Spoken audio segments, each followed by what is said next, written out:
wunderschönen guten Morgen. Ich hoffe, wir haben Bild und Ton. Jo, morgen. Den Mann neben mir muss ich glaube ich nicht vorstellen, aber für alle, die vielleicht das erste Mal einschalten, Konstantin Posin, Schlepperkapitän und Flottenkapitän von der Fairplay Towel School. Genau. Moin Herzlich Conny. willkommen. Moin. Schön, dass wir dabei sein dürfen. Ja, wir haben noch etwas Zeit, das möchte ich nutzen, um mal zu gucken, ob die Technik läuft. Mal kurz so ein bisschen checken, ob Ton passt und nicht übersteuert. Da muss ich gleich mal den Remo fragen.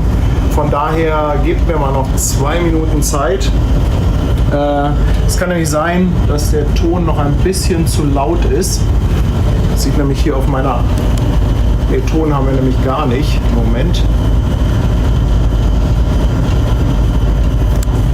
Ah, falsches Mikro. Ja, guck. Also hat man uns noch nicht gehört, unsere Begrüßung. Doch, aber der Ton ist ganz furchtbar im Moment. Gib mir etwas Zeit. Nee, der Empfänger ist nicht angegangen von unseren Funkmikros. Wir kommen gleich. Gut, dass wir ein bisschen Zeit haben. Also, ist glaube ich gerade... so, ihr Lieben, haben wir jetzt etwas besseren Ton.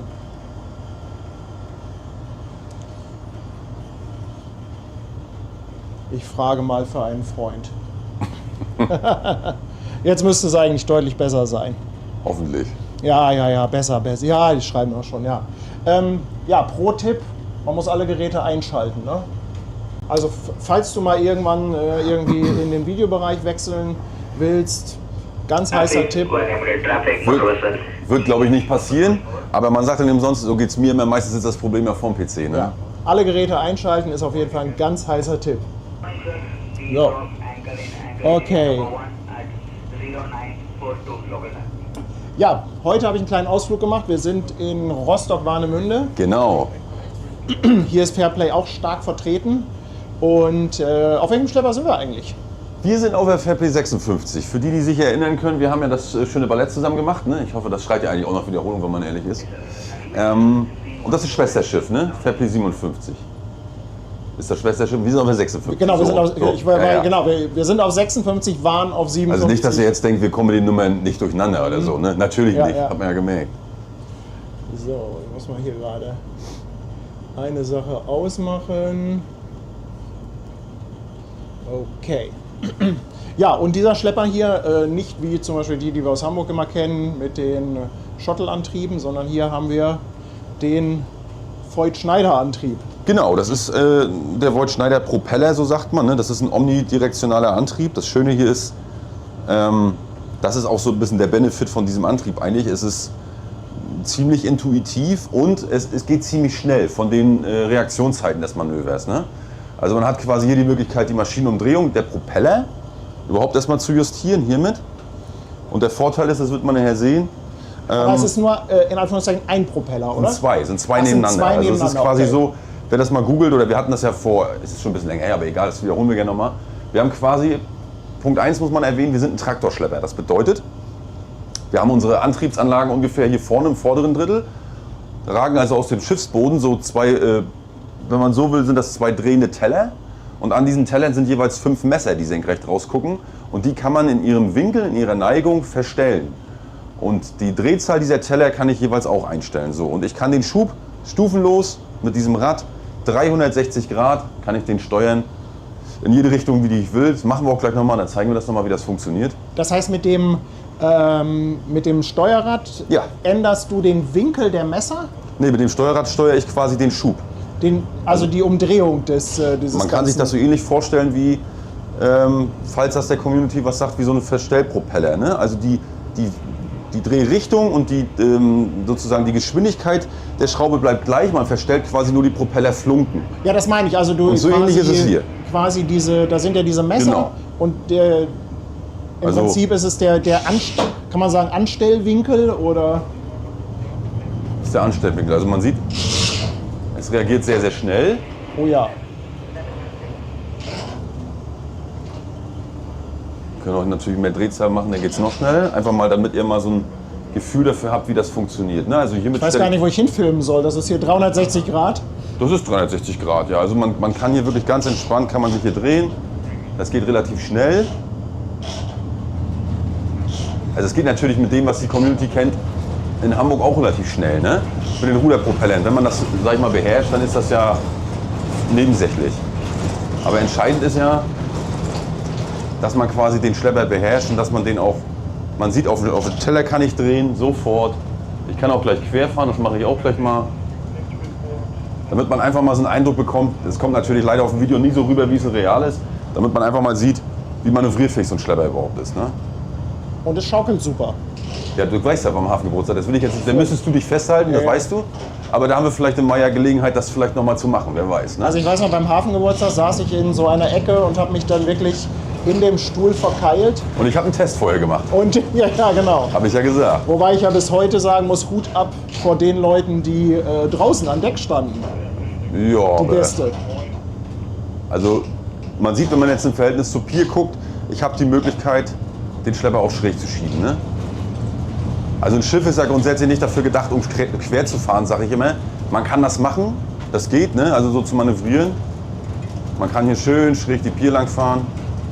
Also man kann mit diesem Antrieb sehr, sehr feinfühlig und sehr, sehr punktgenau arbeiten. Ne? Das ist sozusagen der Benefit. Und wenn man das mal googelt, dann wird man sehen, dass eigentlich, das heißt deswegen Voith-Schneider Propeller, weil ein österreichischer Elektroingenieur Anfang 1920er Jahre ist der zur Maschinenbaufirma Voith nach Heidenheim gegangen und hat quasi dann dieses Modell entwickelt. Ne? Also am 5. Juni 1926 wurde das in Deutschland patentiert. Ne? Patentnummer spielt keine Rolle, aber es ist 4538223, falls das einer nachgucken will. Ne? Schön, dass du auch die Patentnummer im Kopf hast. Also jeder und wenn man schon eine Macke hat, dann hat man eine richtige. Das jeder ist Nerd so. auf seine Weise. Ja, ich sag ja immer, ich kann an der Bildqualität erkennen, wer der Hersteller des HDMI-Kabels ist bei der Kamera. Gut, ich kann jetzt anhand der Maschinengeräusche nicht erkennen, was das für ein Schleppertyp ist. Aber vielleicht würde mir das ja auch gelingen, wer weiß. Ne? Also man sieht, summa summarum ist dieser Schlepper sehr, sehr manövrierfähig.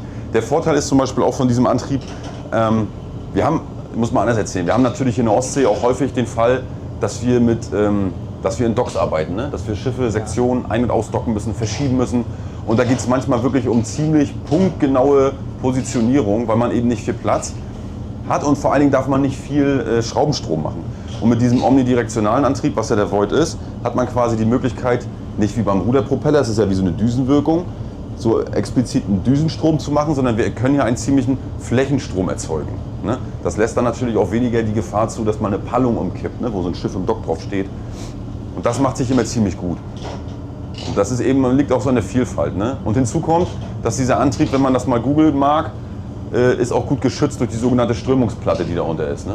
Weil in der Ostsee ist es ja so, wir haben ja bis auf Oberflächenströmung, wir haben ja keine Gezeiten, das ist ja ein Randgewässer. Was wir aber haben, wir haben hier ziemlich viele Ecken, wir haben hier manchmal auch Hafenbecken, die nicht so tief sind und außerhalb des Tonnstrichs, das ist wirklich das Verderben hier. Ne? Also weil das ist flach. So, nun kann es ja auch bei der Assistenz, ob Nebel oder irgendwas mal passieren, man will es ja immer nicht hoffen, man ist ja eigentlich hochkonzentriert bei dem, was man macht, aber wir sind ja alle nur Menschen, dass man vielleicht doch mal eine Grundberührung hat und da ist der Antrieb einfach super geschützt. Das heißt, es kann im Endeffekt nichts passieren. Und, was hinzukommt, wenn wir mal Eisgang haben, wir haben dieses Jahr nicht so viel Eis gehabt, aber es kann ja mal wieder passieren, der Voith-Schneider Propeller hat eine super Abströmung und dementsprechend nagelt er auch Eis und alles durch. Ne? Das Einzige, was er nicht wirklich ab kann, ist, man sieht hier so ganz viele Angler, Angelsehne macht er nicht. Wenn sich das in die Dichtung reinzieht, dann kann das mal irgendwie ein bisschen einen negativen Effekt geben. Ne? Interessante Frage habe ich gerade im Chat gesehen. Wo ist vorne und hinten? Ja, also da wo hinten, wo man diesen kleinen Aufsteller sieht, da wo der Draht durchgeht, ne? Das ist der Bock. So, das ist quasi der Kraftangriffspunkt der Trosse, der ist hinten, die Antriebe sind vorne. Wir können natürlich voraus wie zurückfahren, das spielt gar keine Rolle. Aber ich sagte ja eingehend, das heißt, du kannst ja im Prinzip hier auch 360 Grad... Wir sind ein Traktorschlepper, also das heißt, der Schlepper, so wie wir jetzt vorausfahren, da vorne ist voraus, der Schlepper wird durchs Wasser gezogen, das ist ganz entscheidend.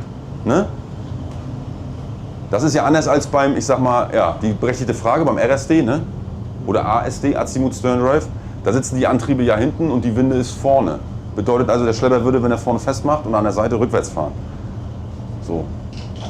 Ja, und ihr seht, Conny rennt im Prinzip die ganze Zeit hier um diese Steuerkonsole herum und hat dann natürlich in alle Richtungen besten Blick. Sag mal, was erwartet uns denn heute jobmäßig? Ja, also was uns auf jeden Fall gleich erwartet ist, dass wir hier einen 250 Meter Tanker assistieren, der hier reingeht zum Liegeplatz 03, zum Ölhafen. Und dieser Tanker braucht die Assistenz von 4 Schleppern. Ne? Also man sieht, dass es geht relativ zügig. Ne? Ich fühle mich ja schon wieder so ein bisschen wie beim Schlepperballett. Ja, nee, da weißt du ja. Also ich nehme ja Rücksicht auf deine Technik, weil wenn du weißt, wenn wir jetzt Hafengeburtstag spielen wollen, dann glaube ich, da verreichen die rutschfesten Unterlagen nicht. Ne? Ja, dann fliegt alles. Du entsinnst. Ja.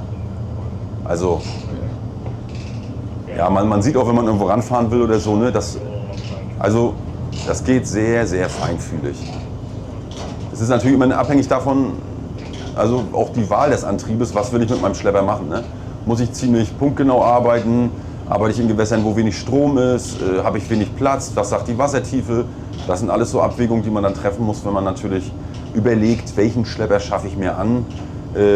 Brennstoffverbrauch spielt natürlich eine ganz große Rolle. Kann man ja, wie man jetzt sehen wird, jetzt haben wir zum Beispiel auf den Drehzahlanzeigen ein bisschen mehr, einfach weil wir mal ein bisschen rumgespielt haben. Die werde ich auch gleich wieder wegnehmen, weil wir in Warteposition sind. Und dementsprechend verbrauchen wir halt auch weniger Brennstoff. Ne?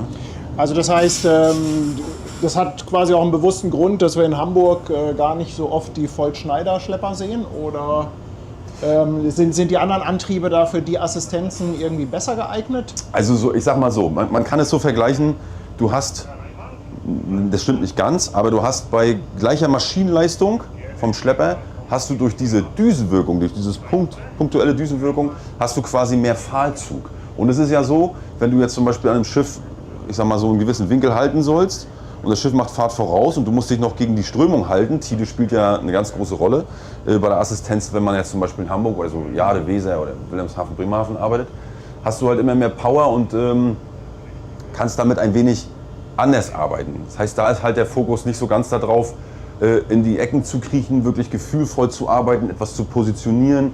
Und da würde dann halt die Auswahl mehr darauf fallen, dass man sagt, da sind die großen 400 Meter Containerschiffe, da brauche ich wirklich Power, die müssen schnell auch und wendig sein, aber die haben halt das große Platzproblem nicht oder das Problem der Wassertiefe nicht. Ne? So, also wählt man da einen Ruderpropeller aus. Hier, wenn man natürlich guckt, der Seekanal, der ist ja hier oben noch relativ breit. Wir werden nachher sehen, dass in die Ecke, wo wir reingehen, Liegeplatz 03, das ist doch schon ein bisschen enger.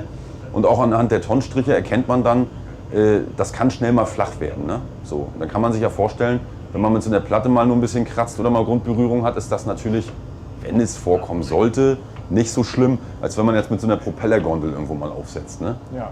So, und dann hier wird halt nicht, aufgrund der Schiffsgrößen, ja, die Schiffe sind 250 Meter groß, da hinten kommt der schon der große, wenn man genau hinguckt, ein bisschen links von der Westmole. Da hinten, ich muss mal gerade gucken, ob ich da zoommäßig was reißen kann. Aber es ist eben so, dass wir deswegen hier auch nicht unbedingt 80 Tonnen Fahrzeug brauchen. Ne? Das ist hier einfach nicht notwendig. Habe ich verstanden. Hängt natürlich auch immer so ein bisschen daran, was hat man für Anforderungen oder welche Anforderungen hat man durch den Hafen. Ne? Gibt ja manchmal auch durch die Versicherung und durch die Kundschaft, die man dann in jeweiligen Gebieten hat, Anforderungen, dass sie halt sagen, so wir wollen jetzt 70 Tonnen, wir wollen 80 Tonnen. Das ist immer mit abzuwägen, ne, in den Überlegungen. Die Community will es ja immer ganz genau wissen. Ja. Die möchten gerne wissen, was macht welcher Hebel. Kannst du noch mal ganz kurz, ganz grob, also wir haben ja zwei sich drehbare Scheiben, die aus dem Schiffsrumpf rausgucken und da gucken jeweils Messer raus. So, und beim Umlauf muss man sich das so vorstellen, wenn ich jetzt ein Messer simuliere, die laufen rum und machen immer so, in der Richtung, wo ich hin will. Schlagen die das Wasser weg. Ah, ja. Und das sind 5 so Flügel. Ähnlich wie so ein Flossenschlag. Man kann das vergleichen, das ist entstanden damals. Eigentlich, weil man sich so den Delfin, wenn man weiß, wie ein Delfin sich bewegt. So das ist es eigentlich. Okay. Ne? Und damit steuere ich quasi, wie weit dieser Flügel oder Messer, wie wir es nennen mögen, wie weit der ausschlägt. Und hiermit steuere ich, wohin der Propeller den Schub lenken soll. Okay. Das ist ganz entscheidend. Also, und das ist im Prinzip die Drehzahl des Das ist die Maschinendrehzahl, genau. Ich kann den auch von oben anlassen, pneumatisch, also mit Startluft. Ne? Und dann kann ich das eben jederzeit justieren, immer in Abhängigkeit des Manövers und auch natürlich der, ich sag mal, benötigten Sicherheit. Wie viel Leistung brauche ich jetzt für das entsprechende Manöver, was gerade anliegt? Das ist ganz wichtig. Und das sind im Prinzip die Hauptbedienelemente, die du während der Fahrt brauchst. Alles andere ist dann natürlich hier sehr viel Elektrik, Beleuchtung und so weiter. Ja, Maschinenüberwachung. Winde und so, denke ich mal. Ne? Maschinenüberwachung, die Winde haben wir dann hier. Also das ist ja auch, ich sag mal, die Entwicklung geht ja auch weiter. Ne? Der Schlepper ist 1992 gebaut. Dafür, glaube ich, ist er immer noch sehr, sehr gut. Gerade für das Revier, ne? Ja, die Fairplay-Schlepper machen ja sowieso immer so einen Eindruck, als ob sie gerade frisch aus der Werft kommen. Also, ja, jetzt war natürlich haben wir schon so oft gehört, dass eure Schiffe tipptopp Naja, aber es ist aussehen. natürlich auch so, wenn man überlegt, was ist das Erste, was der Kunde sieht, ne? Ich sag mal, der Kunde ist letzten Endes in der Assistenz das Seeschiff oder draußen im Offshore-Bereich die Rig. Und wenn die natürlich oben runter gucken und so einen, ich sag mal, nicht ganz so gut gepflegten Schlepper sehen, dann wächst ja vielleicht auch nicht gerade das Vertrauen. Und das ist natürlich auf jeden Fall eine Filmphilosophie, die wir nicht verfolgen. Sondern wir wollen natürlich unser Gerät so gut wie möglich warten, damit wir natürlich auch so wenig wie möglich Ausfälle haben oder halt auch Probleme. Weil, wie man ja weiß, diese gesamte Schleppschifffahrt, die hier stattfindet, ob Assistenz auf See oder sonst was, ist halt immer im Sog, Druck und im Gefahrenbereich. Ne? Das darf man nicht vergessen. Deswegen so cool wie das immer aussieht, wenn man hier so ein bisschen an den Hebel rumspielt, muss man natürlich trotzdem immer ungefähr wissen, wann wo was passieren könnte am Schiff. Ne? Wir haben noch ein bisschen Zeit. Ich muss mal gerade ein paar Dankeschöns loswerden. Die Community ist schon wieder ganz fleißig dabei, hier das zu honorieren. Annette schickt 5 € Superchat mit einem Moin an uns beide. Hansi Seehund auch mit 2,49 dabei. Danke dir. Der Beri ist auf Twitch im 4. Monat mit dem Prime Sub. Beri, ich danke dir vielmals. Dann haben wir Funfair, feiert 8 Monate. Herzlichen Dank an dich. Wasserburg ist da, danke an Anja und Danny 2 €.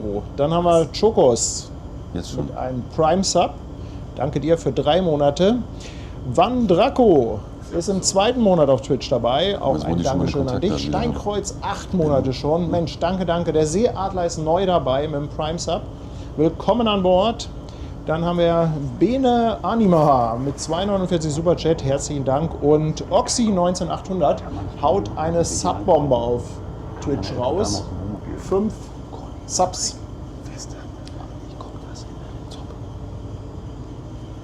So, ja, das musste einmal sein. Alles gut, mein Lieber. Ist ja immer, also ich finde das ja immer wieder sensationell, wie die Community das Ganze dann auch unterstützt. Ja, freuen uns doch drüber. Zwischendurch muss man da einfach mal einen kleinen Blick in den Chat werfen. Ne? So soll's Wen sein. haben wir noch an Bord? Wir haben den Nico hier, ne? Nico, moin. Guten Tag. Nico, warte mal, kann ich mal kurz das Mikro weitergeben? Dann, Aber darfst du doch gerne, mein Lieber. damit kannst du es ja einmal in die Hand nehmen. Vielleicht einmal ganz kurz, was du hier an Bord machst. Moin, ja, ich bin Nico. Ich bin Training Master bei der Fairplay Towage Group und werde hier sozusagen angelernt für das Revier und für den Schlepper, für die Antriebsart und fahre mit Conny zusammen hier die Manöver. Also das heißt, du bist im Prinzip schon mehr oder weniger ausgebildet, hast deine Befähigung, dein Patent oder was man braucht und machst jetzt so eine Art Fachweiterbildung oder wie muss ich das laienmäßig verstehen? Nee, genau. Ich habe mein Patent gemacht, bin dann mehrere Jahre als Steuermann bei der Fairplay gefahren. Und jetzt ist das zum Zuge der Kapitänsbeförderung, die dann eventuell bevorsteht, liegt das jetzt daran, nochmal die Reviere kennenzulernen und die verschiedenen Schlepper auch natürlich kennenzulernen. Alles klar. Und das heißt, du wirst dann demnächst wahrscheinlich hier regelmäßig im Einsatz sein. Könnte sein, ja. Ja, klasse. Super. Aber sehr wahrscheinlich. Ja, an Personalüberfluss leidet ihr ja nicht, ne? Eher das Gegenteil. Oder, warte, ich nehme mal das Mikro wieder zurück an Conny. Danke, danke. Also ich glaube, genug kann es nie sein. Es ist aber auch so, dass man sagen muss, um das auszuführen, wir bilden ja unsere eigenen Kapitäne aus. Ne? Also das ist ja doch Spezialschifffahrt, wie der Name schon sagt, ist ja etwas spezieller. Damit will man ja alles andere nicht schmälern, aber der Umgang eben, ne, mit diesen Schleppertypen, die Seemannschaft dahinter, dass man eben auf See Verschleppung durchführen kann. Auch Hilfeleistung, wie wir gerade vor ein paar Tagen hatten, da ist hier ein Küstenmotorschiff, der hat kompletten Maschinenausfall, den haben wir dann schnell auf den Haken genommen. Mal eben Hanepot fertig gemacht, mit 2 Schleppern reingebracht. Dafür braucht man halt die sogenannte ein bisschen nötige Seemannschaft. Ne? Und das muss man lernen. Das ist auch so dieses Schlepperfahren muss in Fleisch und Blut übergehen, egal welcher Antrieb. Und das ist eigentlich der Anspruch, den wir haben an die Leute, dass wir, wenn wir die Ausbildung machen, der angehenden Kapitäne, dass sie eigentlich nachher ohne große Vorbehalte sich sicher und gut fühlen und nachher an Bord der Schlepper gehen und diese halt auch entsprechend nicht nur ökonomisch, sondern wirklich auch professionell führen und auch fahren können. Das ist das Ziel, was wir uns setzen. Und dafür benötigst du natürlich grundsätzlich erstmal eine mehrjährige Fahrenzeit überhaupt in der Flotte, damit du halt, ich sag mal im Endeffekt, so wie Nico jetzt ja nur noch den Feinschliff kriegst. Ne? Und deswegen haben wir jetzt auch, Nico und ich, wir sind ja gleich zusammen an Bord gekommen und haben wir jetzt auch wirklich 1,5 Wochen fast jeden Tag Fahrtraining gemacht nach einem speziellen Trainingsmodell. Wir haben verschiedene Jobs gemacht, assistiert, sodass man halt wirklich auch nach 2 Wochen sich in die Augen guckt, den jeweiligen Trainingsbedarf nochmal absteckt oder halt sagt, wir machen einen Haken hinter, das funktioniert, kann man sich darauf verlassen und da bin ich guter Dinge. Ne? Ja. Das ist ja so federführend auch das, was ich ja eigentlich mitmache. Ne? So. Dann habe ich hier kurz die Frage gesehen, ist natürlich mit Schichtarbeit verbunden. Ne? Also der Job ist klar 24 Stunden rund um die Uhr. Und ich glaube, der übliche Turnus ist 14 Tage bei euch? 14 Tage Dienst und 14 Tage frei, genau. Das ist, und während der 14 Tage an Bord, da wohnt man hier auch, ne? Sind genug Du hast Kammern. Ja alles hier, genau. Jeder hat seine Kammer, der ist natürlich ein bisschen kleiner, aber viele haben ja sowieso ihre eigene Nasszelle und man hat eine Kombüse, eine Messe, man hat eigentlich alles, was man hier zum Leben braucht.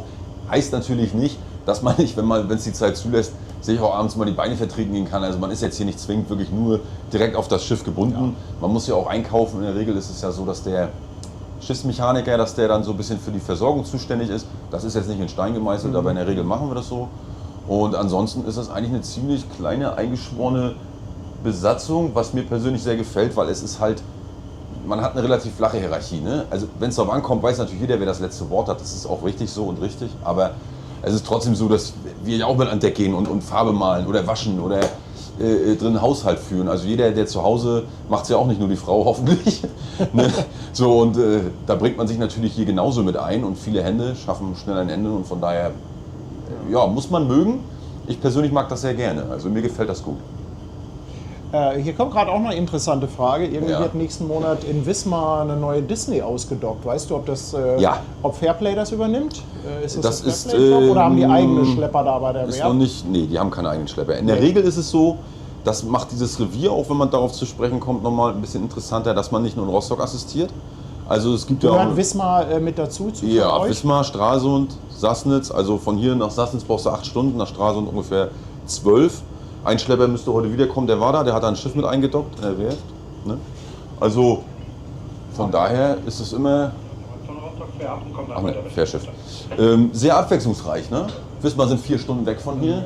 Und ich gehe mal davon aus, wenn alles so wie immer läuft, dass wir das wahrscheinlich mit den Fairplay-Schlepper machen werden. Ja. Schauen wir mal. Da muss ich ja nochmal im Büro nachfragen. Ja, du hast einen guten Draht zum Flottenkapitän. Ja. Aber ich weiß, dass Disney auch immer so ein bisschen verschlossen ist. Die wollen immer nicht, dass zu viel, zu früh so an die Öffentlichkeit gelangt. Aber gut, muss man einfach mal checken, ob da... Das muss man dann checken. Aber ich sag mal, letzten Endes bei der Assistenz, das ist auch gar nicht so uninteressant, weil das ja auch so ist wie hier, dass du quasi einen Trockendock hast. Also das ist ja durch so ein Docktor, durch so eine Abdeckung geschützt. Das muss mit Schleppern erst aufgemacht, beiseite gedreht werden. Und dann ist es eigentlich so, dass das Schiff... Ach, wie das große in Hamburg, ne? Ja. Mit so einem Schwimmtor, mit so einem riesigen... Ein größeres Highlight war das eigentlich hier früher fast ein baugleicher Schlepper, die Buxi 16, also eigentlich auch von der gleichen Leistung, gleichem Antriebssystem. Die sind früher immer geflogen in Wismar. Aha. Da hat man quasi in der Schiffbauhalle eine Sektion gebaut, die musste ausgedockt werden. So kann man sich ja überlegen, wenn jetzt vorne ran ein Schlepper an der Sektion zieht, muss ja hinten irgendwas bremsen. Ne? Dann hat man wirklich mit einem riesenschweren Kran hat man den gesamten Schlepper aus dem Wasser gehoben, hinten durch in die Dockhalle, abgesetzt, dass er wirklich an jeder Seite noch maximal 1 bis 2 Meter Platz hat. Und dann hat der quasi hinten gebremst. Und da kam auch wieder so dieser Benefit, dieser Vorteil dieses Antriebs hier zustande. Ne? Weil man kann sich ja vorstellen, wenn man jetzt in so einem geschlossenen Becken ist und man hätte jetzt einen Föhn, den man anmacht und man pustet ständig irgendwo gegen. Da gibt es ja Resonanzströmungen, die irgendwo wieder zurückkommen. Oder die eben dahin strömen, wo man es eigentlich nicht will und eben diesen auszudockenden Schiffskörper negativ beeinflussen. Das hat der hier nicht. Wenn ich hier alles auf Null mache, kann ich mit ganz wenig Schub schon ein bisschen bremsen, ziehen und ich habe immer diesen Flächenstrom, der sich besser verteilt. Du hast nicht so viel Verwirbelung in diesem kleinen Becken, in dem du dich befindest. Und das ist der Grund auch, warum man genau den Schlepper dafür vorgesehen hat. Die haben wirklich riesen Augen an Deck angeschweißt und dann haben die den regelmäßig komplett aus dem Wasser gehoben. Gibt es noch Bilder im Internet und dann haben die den hinten reingesetzt in die Halle. Ne? Mussten alle runter, na klar, war ja keiner an Bord. Und dann haben die den reingefahren und dann haben sie geflogen, haben sie hier auch gemacht. Sehr cool. Ja, lange kann es eigentlich nicht mehr dauern. Ich schaue noch mal ganz kurz. Hier ist ja schon wieder die Hölle los. Aus Berlin kommen anonym einmal 10 Euro rein. Ganz lieben Dank dafür. Der Wookie lässt auch noch mal 2 Euro da. Mike ist seit 17 Monaten auf der Reeperbahn. Ronos seit 12 Monaten dabei. Herzlichen Dank. DS aus Haar lässt 5,99 da. Dann haben wir den Bernie für 2,49. Danke. Andi der Sattelschlepper, 10 Monate Hamburg, meine Perle und Claudia T. mit 5,99. Danke, danke, danke, danke, ihr Lieben. Seid nicht so böse. Da kommen die anderen. Die anderen kommen. Ja, ihr wisst das, ne, wenn wir solche Streams haben, da ist so viel Action.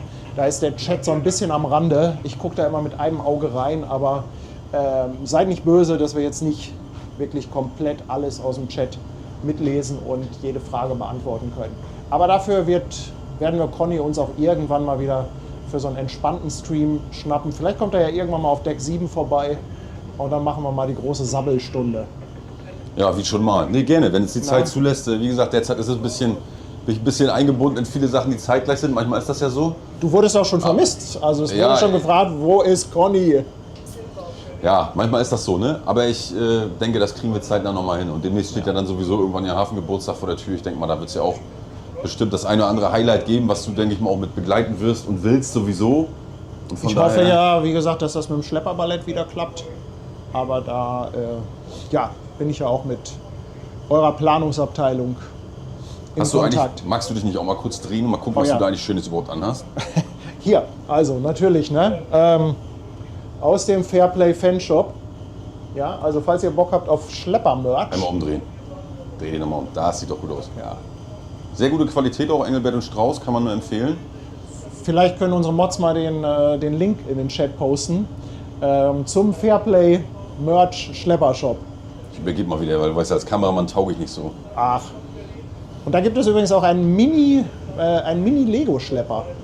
Ja, gibt es. Es irgendwie gibt auch 10 Teile oder so hat er nur.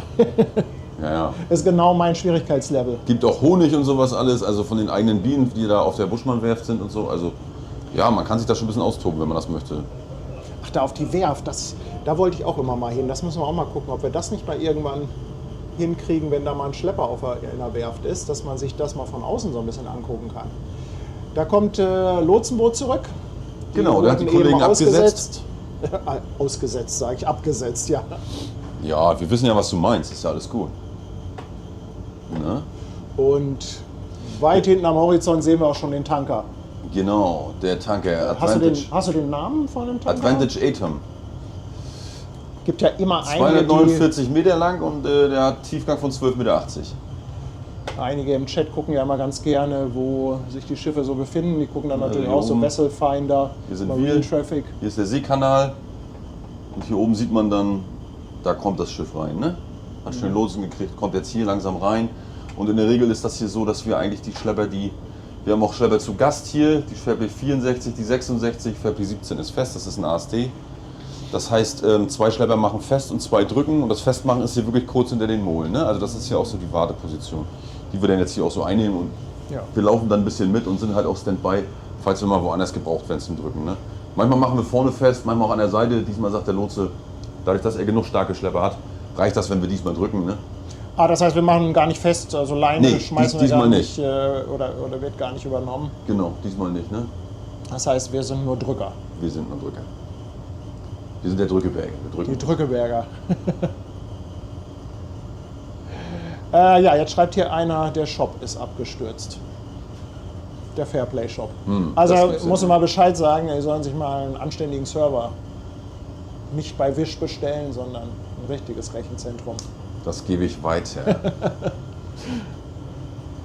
Ja, und somit haben wir natürlich noch ein bisschen Zeit für Fragen. Also es ist natürlich immer nicht so einfach mit den Fragen. Also ihr könnt hier auch gerne mit einem Auge, hier läuft der Chat mit, könnt ihr gerne mit einem Auge reingucken.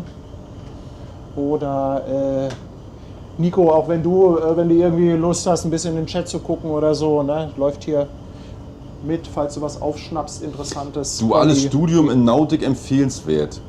Muss ich überlegen. Duales Studium, Nico? Was ist damit gemeint? Ich glaube, mit duales Studium meinen die diese typische Ausbildung, wo du quasi, ich sag mal, wenn du jetzt so bei Hapag-Lloyd bist oder so, dass du quasi erstmal deine Fahrzeit machst und dann das Studium.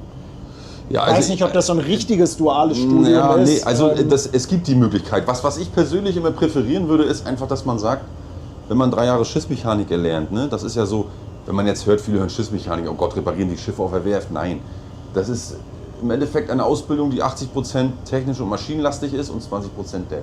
Wir versuchen das für unseren Bereich so ein bisschen 50-50 aufzuteilen. Und wenn man diese praktische und theoretische Ausbildung absolviert hat, hat man danach ja die Zulassung, dass man quasi auf die Seefahrtschule gehen kann. Und dann kann man den Durchstieg absolvieren. Entweder macht man das technische Patent, dass man dann Leiter der Maschinenanlage werden kann, Oder aber man macht so wie wir bei das nautische Patent, dass man dann eben irgendwann erst als Steuermann fährt und dann eben irgendwann sich auf die Stelle des Kapitäns bewerben kann. So ist es ja bei uns im Endeffekt. Ne? So, weil was ich halt immer glaube ist, wenn man irgendwann hier oben steht, hilft mir ja nicht nur, dass ich das jetzt fahren kann.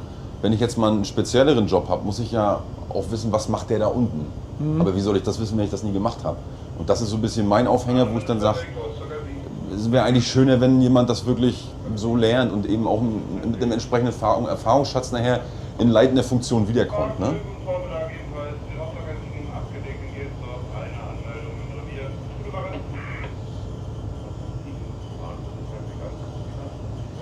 Aber letzten Endes selber wissen muss das natürlich jeder, das ist ganz klar. Ne? Also aber so eine gute, solide Ausbildung, das schadet ja nicht. Also letzten Endes. Und ich sag mal, wir bieten ja nicht nur auch Ausbildung zum Schiffsmechaniker an, wenn man jetzt sagt, man möchte zum Beispiel gerne am Wasser sein, an Schiffen rumschrauben und auch so ein bisschen was Interessantes erleben, aber trotzdem jeden Tag zu Hause sein, kann man ja auch Industriemechaniker lernen. Ne? Also das ist auch durchaus möglich. Oder Schifffahrtskaufmann. Also die Branche ist ja sehr, sehr vielfältig, also was das anbelangt. So. Und, ja. Bist du auf Nordic momentan nicht mehr? Nee, ich bin da nicht mehr fest. Durch deine Flottenkapitäns... Ja, also Zusatzbeschäftigung, bist du zu sehr eingespannt? Zusatzbeschäftigung ist gut. Das ist ja mittlerweile meine Hauptbeschäftigung. Also ja. Es ist ja so, dass ich fahre viel zu gerne Schlepper und bin zu gerne an Bord, als dass ich das jetzt total aufgebe. Ne? Würde ich nie machen, nie. Aber diese 3 Wochen da draußen sind halt mittlerweile für das, wo ich so eingebunden bin und wo man auch irgendwie doch ganz gern mal so ein bisschen mich mit integriert, wofür ich auch sehr dankbar bin für das Vertrauen. Sind aber zu lang, das geht nicht. Ne? Also, und ich mache halt auch gerne mal so Training und Ausbildung, so wie jetzt mit Nico oder so, und fahre gerne mal den Antrieb und bin gerne mal da und hier und mache ja Aus- und Weiterbildung und verschiedene andere Prozesse. Und so als Bindeglied zwischen dieser gesamten großen Flotte und dem Büro ist das eben auch doch mit ein bisschen mehr Administration verbunden, das ist eben so. Aber das macht die ganze Sache natürlich auch schön abwechslungsreich, ne? Was ich persönlich so mag. Also klar, wenn jetzt jemand auf der Nordic gebraucht wird, bin ich jederzeit natürlich da, ne? Das ist gar keine Frage. Aber fest bin ich dort erstmal nicht mehr eingebunden. Nein. Okay. Weißt du aus dem Kopf, welche Bruchlast eure Leinen haben? Also es ist ja so, oder euer Schleppdraht? Ja, also pass auf, der Schleppdraht hat ja erstmal, ist das hier so aufgeteilt, wir können ja mal auf die Winde gucken. Erstmal haben wir ja keine Kunststoffleinen, wie das vielleicht die RSD-Schlepper haben. Hier haben wir richtig Drähte, ne? Stahldraht. Genau, die sind 36 mm stark, haben auch eine ganz bestimmte vorgeschriebene Machart, nach der sie auch zertifiziert sind. Dann hast du quasi mal ein kleines Stück, was zuerst hochgeht. Das ist 15 Meter lang. Dann kommt der sogenannte Recker. Das ist dieses blau-weiße Kunststoffstück, was dazwischen ist. Das ist halt da, um gewisse Lastspitzen aufzufangen. Weil Draht und Stahl, kann man sich ja denken, gibt natürlich nicht nach, wenn es mal muss. Ne? Weil dann gibt es nur einmal nach und dann aber richtig. So. Und dann kommt dahinter ein sogenannter Schondraht. Das ist der Draht, den man eigentlich immer in diesem Bock fährt. Ne? Damit eben, wenn was kaputt geht im Bock, dass es der Schondraht ist und nicht der 100 Meter lange Schleppdraht. Weil dann müsste man den komplett neu ein neues Auge formen, also eine Schlaufe, ne? Kann man ja gießen oder aber spleißen, also flechten. Und es ist so, darauf zurückzukommen, dass man eigentlich immer sagt, man hat das 2,5- bis 3-fache des maximalen Pfahlzuges an Bruchlast in seinem Schleppgeschirr. Weil Pfahlzug bedeutet ja, es kommt ja, damals hat man Schiffe ja an eine Uhr, also Schlepper an einen Pfahl gehängt. Und dann haben die gezogen, statisch, ne? Also die standen. Die haben dann wirklich geguckt, wie viel Last kriegen sie auf diese Uhr aufgebracht. Und es ist aber so, dass wir unter gewissen Manövern mit den Schleppern, wenn man sich jetzt vorstellt, also jetzt muss ich mal zum Highlight kommen, ne? Ich mache ja keine Werbung, aber ich habe mal was ganz Tolles geschenkt gekriegt. Und das ist auch toll, wenn man so ein Training macht. Wenn man sich jetzt vorstellt, das Schiff steht und ich ziehe jetzt mit unserem Schlepper so, dann sind das 30 Tonnen, die ich auf diese Leine aufbringe. Jetzt fährt so ein Schiff aber voraus und sagt zu mir, ich soll bremsen. Und jetzt kann man sich ja vorstellen, ähnlich, wenn ich jetzt meine Hand so durchs Wasser ziehe, habe ich keinen Widerstand. Drehe ich die aber quer, fällt es mir ja schwerer. Das gleiche wäre, wenn ich jetzt den Schlepper so anstelle und kriege jetzt hier den Fahrtstrom rauf, der automatisch erzeugt wird, weil das Schiff vorausfährt. Dann kann ich natürlich auf diese Leine vielleicht mal das Doppelte bis 3-fache meines Fahrzuges aufbringen. Also da kann locker mal um die 80, 90 Tonnen mal plötzlich drauf sein. Durch Widerstände quasi. Und das ist der Grund, um das für den Laien einfacher zu erklären. Ich hoffe, ihr entschuldigt das, wenn ich das so sage. Dass der Draht ja nicht nur 30 Tonnen ab kann können. Dann würde er bei, ich sag mal, 35 Tonnen wegfliegen, das geht ja nicht. Ne? Und deswegen ist das immer überdimensional ausgelegt, um sich einfach eine gewisse Sicherheit zu verschaffen. Das heißt, über welchen Pfahlzug reden wir hier bei der 56? Die hat 30 Tonnen. Die hat 30. Ja. Und das heißt, der Schleppdraht hat dann irgendwas um 70, 80, Meistens 90? knapp über 90, ich glaube 95 Tonnen Okay. oder so Buchlast. Also Wobei man dann ja quasi richtigerweise vom Schleppgeschirr sprechen muss, weil Ja. den einen Schleppdraht Genau. gibt es ja nicht. Und um das Ganze noch ein bisschen abzupuffern, hat man ja in der Mitte diesen Puffer, diesen sogenannten Recker, der soll ja recken. Den hat man eingebaut, falls man doch mal, warum auch immer, wenn man jetzt hier doch ein bisschen Seegang hat oder man läuft irgendwo schnell rum und es fällt lose in die Schleppleine, dann müsste man so ein Draht ja ganz vorsichtig wieder stramm oder tight fahren. Ja. Machst das nicht, macht der Peng. Und deswegen hat man wie so ein Gummi dazwischen, der das einfach so ein bisschen auffängt, die dynamischen Lastspitzen. Das ist ganz wichtig, ne? So. Wie so eine Pufferfeder. Nichts anderes ist das. Genau. Da kommen auch schon die Kollegen Da kommen sie. angeduckert. Die beiden Schwesterschiffe, Fairplay 64 und 66. Beide um und bei 50 Tonnen und dann hinten kommt nachher der ASD-Schlepper, die Fairplay 17, der hat ein bisschen über 40 Tonnen Fahrzeuge. Guck mal hier, Andreas schreibt gerade im Chat, er hat sich die Fairplay-Jacke gekauft und ist mit der Qualität bestens zufrieden. Ja, super. Ja, wie die, Passt rein. wie die Schlepper, so die Jacken. Ja, genau. Warum nur die Jacke? Ach, Quatsch, wir wollen ja nicht. Ne?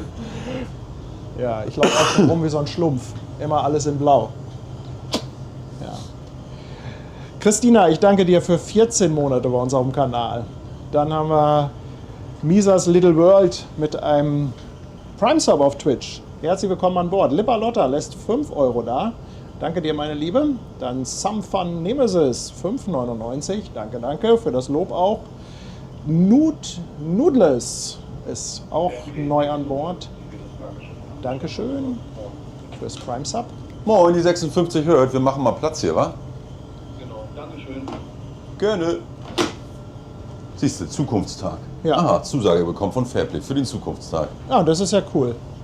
Und der Ankerbengel lässt auch nochmal 5 Euro da. Herzlichen Dank dafür. So, wir müssen hier weg. Sind wir im Weg? Ja, hier ist schon ein Fahrgastschiff hier. Das ist auch eigentlich sein Platz, deswegen. Ah, okay. Ich habe nur nicht gewusst, dass er jetzt schon kommt, aber dann drücken wir einfach mal eben weg, das ist ja kein Problem. Hauen wir ab und ärgern die Angler. Nein, wollen wir natürlich nicht, aber wir müssen ja irgendwo hier ein bisschen liegen, wo man liegen darf. Ne? Ja, wir haben es heute ganz einfach gemacht. Ich habe hier einfach hinter dem Passagierkai geparkt. Da gibt es jede Menge Parkmöglichkeiten hier in Warnemünde. Wir legen uns Und jetzt hier hin. Und weil wenn ich zu eurem eigentlichen Liegeplatz gekommen wäre, das wäre ein riesen Umweg und dann musste da, glaube ich, auch durch Kontrollen und so weiter. Ne? Nee, jetzt nicht mehr. Wir liegen ja nicht mehr bei der Neptunwerft, wir liegen jetzt im Überseehafen. Aber da ist es eben so, dass da heute ein Schiff kommt, der da so ein bisschen mit Überhang steht. Und aus diesem Grunde müssen wir da sowieso mal einen Augenblick rücken. Deswegen bleiben wir für ein paar Stunden nachher in Warnemünde liegen. Aber das ist nicht schlimm. So, alles gut. Also.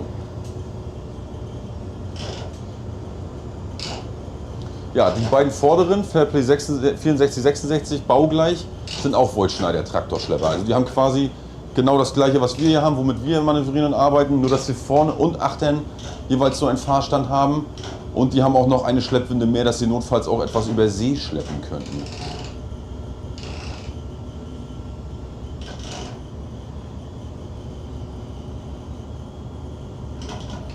Genau, wir drücken uns hier gegen. Und Paddy, möchtest du jetzt irgendwas trinken? Also einen Kaffee hast du ja vorhin verneint, aber Du, alles gut. wenn du was möchtest, schreist du bitte, ja? Alles gut. Sehr gut. Ich bin immer bestens versorgt bei euch. Ja, das soll sich ja auch nicht ändern. Deswegen sage ich ja, wenn du da einen Wunsch hast, Ja, aber wenn ich Sage hier in Bescheid. Action bin, dann essen und trinken kann ich nach dem Stream. ja, stimmt. Ja, schön, dass ihr so zahlreich dabei seid. Aber ich glaube, das ist auch mal wieder heute ganz extra Premium interessant. 2700 Leute, Conny, schauen zu. Oha. Genau, oha. Ich muss ja aufpassen, dass ich keinen Mist erzähle, wa? Ja. Keine schmutzigen Witze. Nee, das sowieso nicht. Du. Genau, zweimal kurz, piep, piep, einmal nach Backbord und dann, genau, der liegt nämlich jetzt da an. Ne? Das ist auch mal so ein schöner Geheimtipp. Also man kann wirklich, wenn man hier mal zu Besuch in Rostock ist, man kann vom Stadthafen nach Warnemünde fahren mit so einem Ausflugsschiff. Das ist wirklich sehenswert. Man kann auch mal durch den Überseehafen fahren. Also wer da wirklich ohnehin maritim interessiert ist, das betrifft ja eigentlich die gesamte Community, dann kann man da gerne mal gucken. Also das ist feine Sache.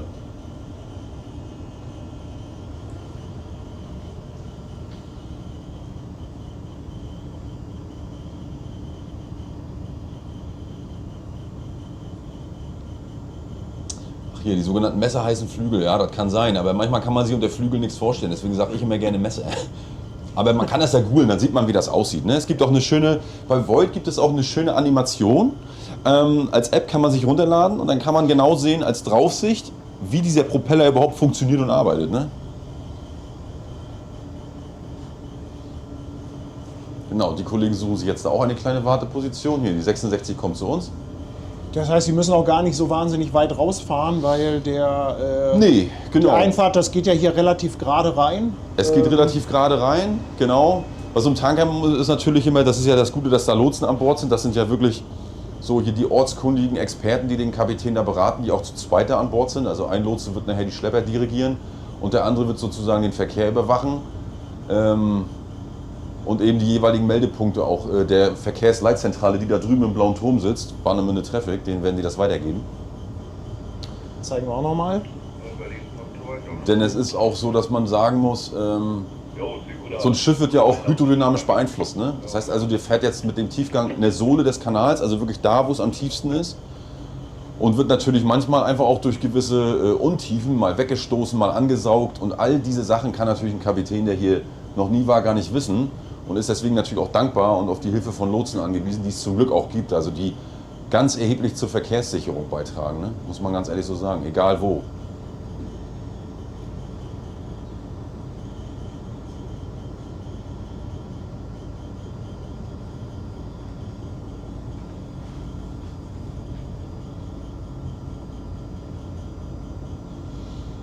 Ja, hier ist die Frage, ob die Fähre Vorfahrt hat. Also ich glaube von Vorfahrt. Wie ist denn das generell hier? Wenn, also wir haben ja hier einmal diese Fähre, die immer von Ufer zu Ufer fährt. Nee, also Gibt es eine gewisse Vorfahrtsregelung? Ja, gibt es. Man sieht ja hier vorne die rote Tonne und hier die grüne Tonne. Und in der Mitte zum Beispiel ist man ja im Hauptfahrwasser. Wir liegen außerhalb. Das ist so wie auf der Straße Haupt- und Nebenfahrwasser. So kann man sich das vorstellen. Ne? Der Tanker zum Beispiel, der da hinten kommt, ist ja im Hauptfahrwasser.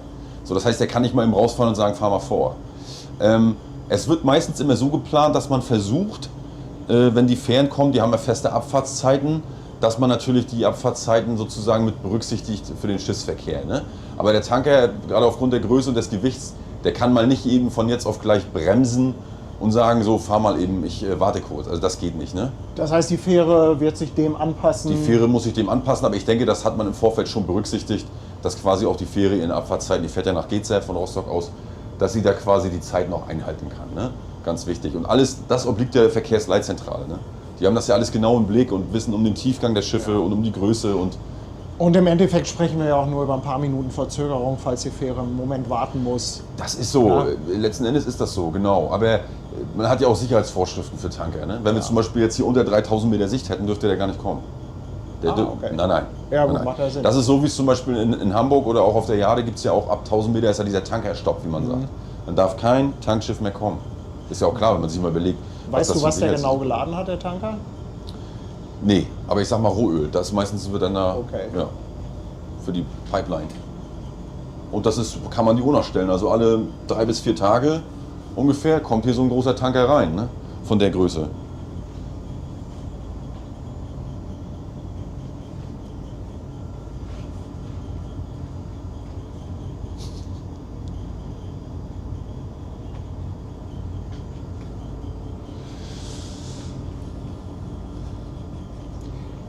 Wenn du einen Schluck Wasser hättest, den würde ich dir abnehmen von der ganzen Sabbelei. Der liebe Nico ist so lieb, genau. Bringst du mir bitte auch eine mit, Nico? Oh, ohne Gas? Ja. Paddy auch ohne Gas, ne? Dann müssen wir wieder rülpsen im Stream. Ja, du ja nicht, jetzt sind ja mehr als du.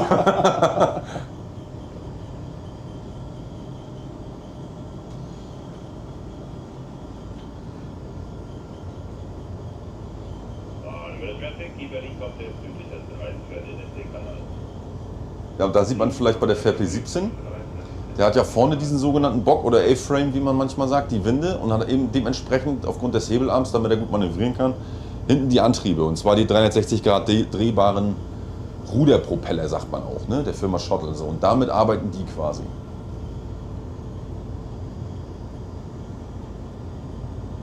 Das wissen natürlich die Lotsen auch und die Lotsen versuchen hier auch oder sowieso grundsätzlich die Schlepper so effektiv wie möglich einzusetzen, auch in Abhängigkeit ihrer Leistung und natürlich auch der Antriebssysteme. Ne?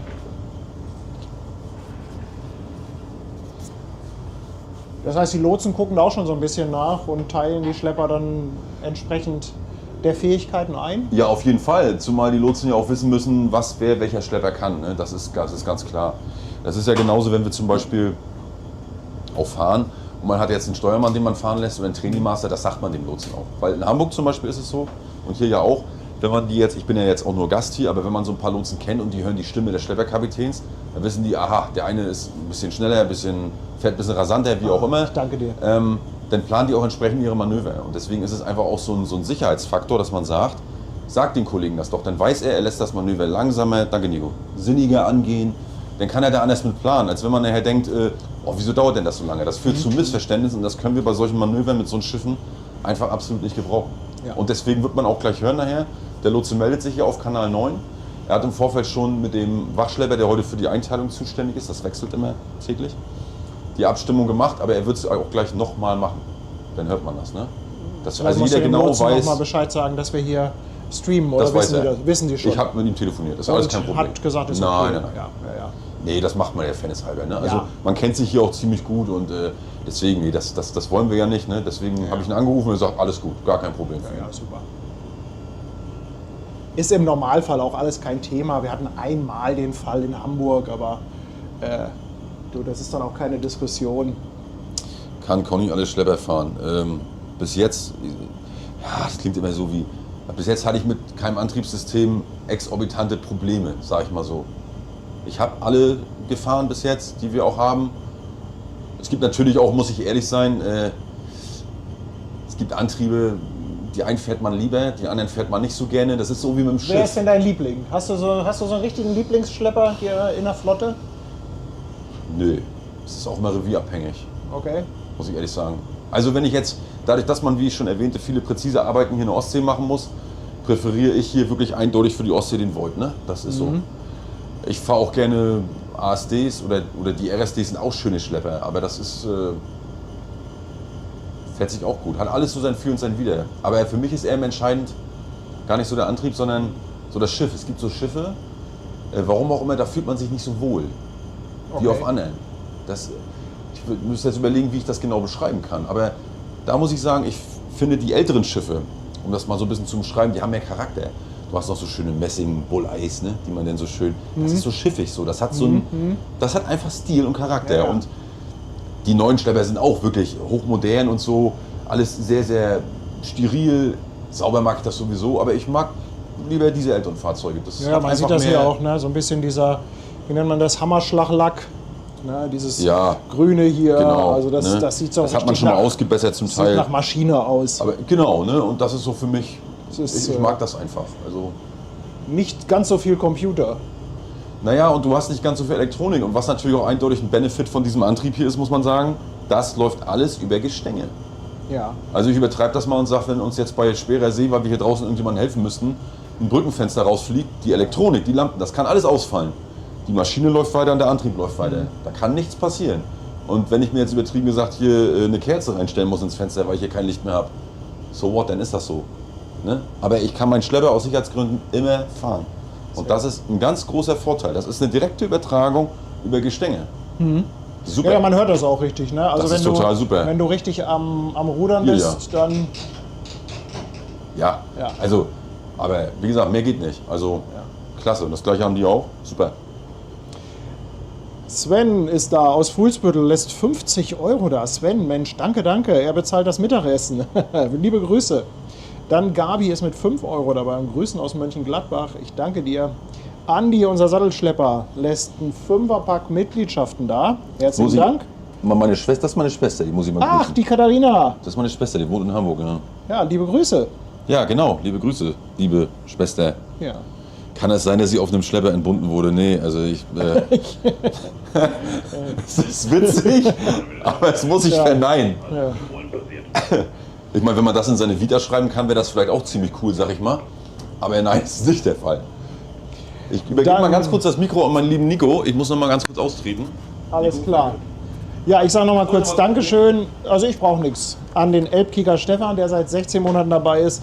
Und Mason90 ist jetzt neu an Bord mit dem Prime Sub. Ich danke dir vielmals.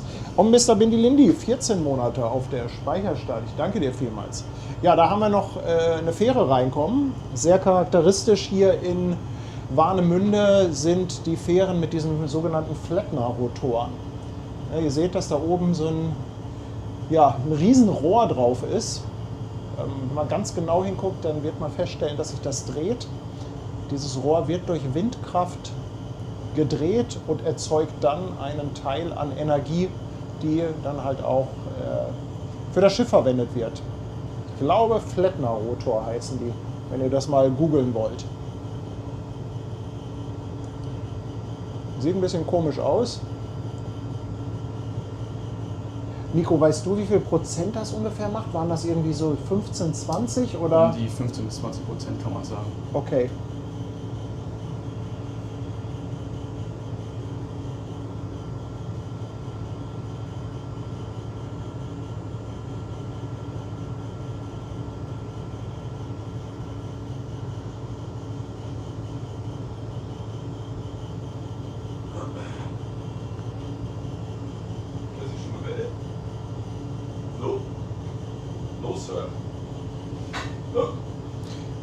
Tapsi schreibt es auch noch mal gerade in den Chat, wie man das Ganze schreibt. Flettner-Rotor, also wie man es spricht im Prinzip. Genau.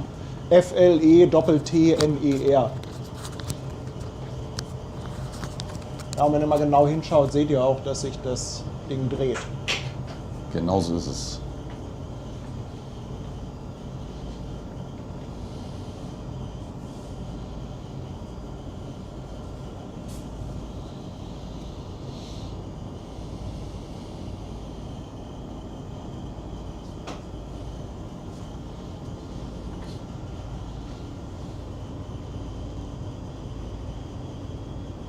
Man wird nachher auch sehen, wenn du mal darauf achtest, wenn der Tanker hier reinläuft, dann siehst du zum Beispiel auch, dass die Tonnen durch das Wasser wirklich, was er ja sich hinzieht, ne, damit er so vernünftig fahren kann, wie die Tonnen richtig zum Schiff gezogen werden. Also das ist also ein eindeutiges Indiz, dass wir haben ja in der Mitte hier jetzt 16,5 Meter und außerhalb sieht man hier auch durch das blau gefärbte, ist ja doch relativ flach. Ne? Würde also bedeuten, das Schiff muss wirklich in der Mitte fahren, weil würde er jetzt irgendwo zu sehr rankommen, ne, würde er sich quasi ansaugen. Das Wasser zwischen Schiffswand und zwischen, ich sag mal, Flachwasser, also Shallow Water Area, würde sich quasi beschleunigen und dementsprechend Bernoulli-Effekt aus der Physik, das Schiff würde sich ansaugen. So, und das würde man, ich sag mal, ziemlich exorbitant merken, weil da hinten haben wir eine Vogelschutzinsel und das ist wie so ein Puffer. Wenn die da reinfahren, kann das wirklich sein, dass das Schiff plötzlich einfach ein Trainer-Steuerbord kriegt. Und das sind alles so Sachen, das weiß man natürlich nicht, wenn du nicht ortskundig bist. Und deswegen kann man sich glücklich schätzen, dass wir wirklich fachkundige Lotsen haben, die ja auch eine gewisse Erfahrungszeit auf See gesammelt haben. Ne?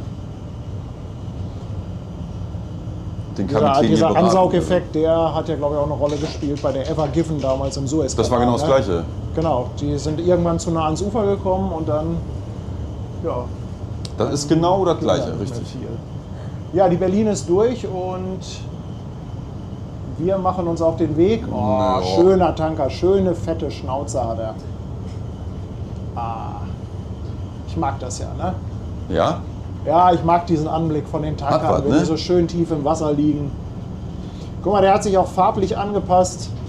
Der sagt, ich bin heute auch in Blau unterwegs.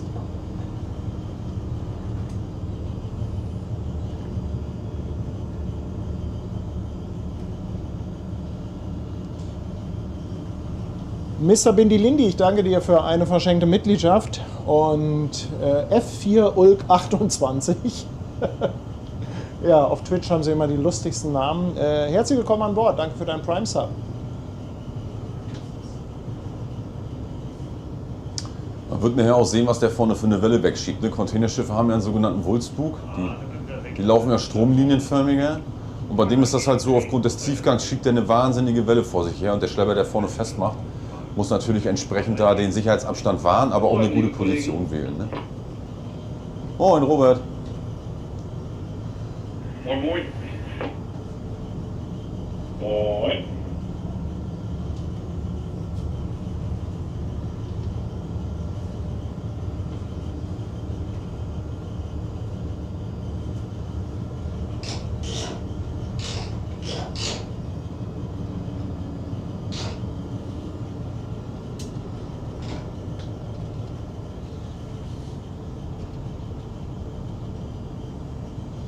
Hier kannst du übrigens immer sehen, wie viele Zuschauer. Falls dich das interessiert. Ja, klar. Gucken wir mal hin, ne? Ja, hier es kommt immer wieder die Frage, wo der genaue Standort ist. Wir sind in Rostock-Warnemünde und wenn ihr auf dem Vessel-Tracker einfach mal nach Fairplay 56 schaut, Genau. dann seht ihr, wo wir uns ganz genau befinden.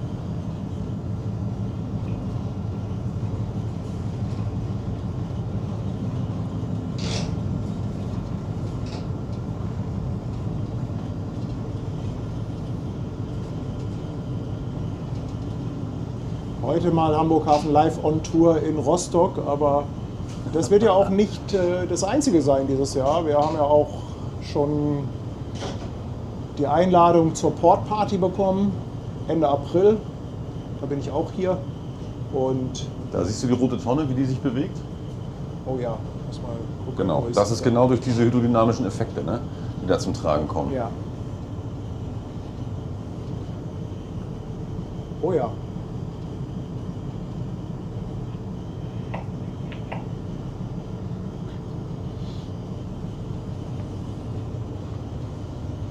So, moin alle zusammen, schön, dass ihr da seid.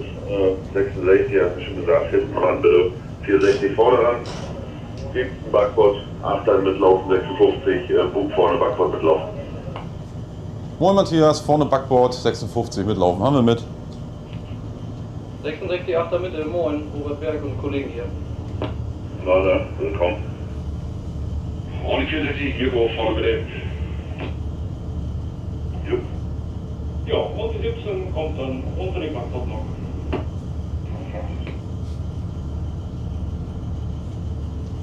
Kann ich hier ein Fenster aufmachen? Ich glaube, dann kann ich ein bisschen besser rausfilmen.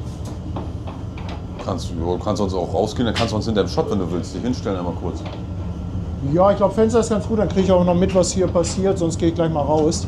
Kriegen wir noch ein etwas schöneres Bild. Ich hoffe nur, dass euch nicht zu kalt wird jetzt. Ach, was?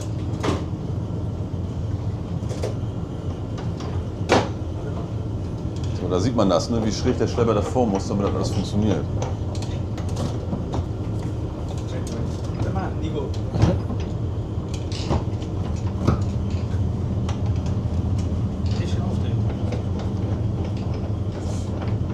Jetzt mache ich hier so eine Action mit dem Fenster.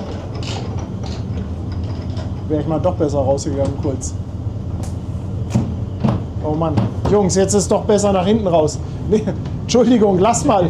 Ich gehe mal hier kurz. Geh mal einfach gucken, genau. Jetzt wird hier der Blick natürlich gerade noch besser.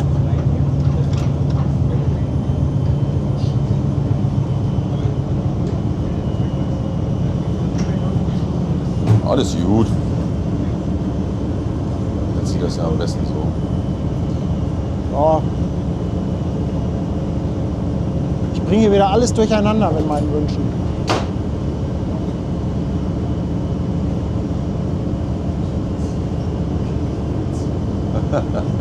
Ja, mach mal wieder zu, Nico.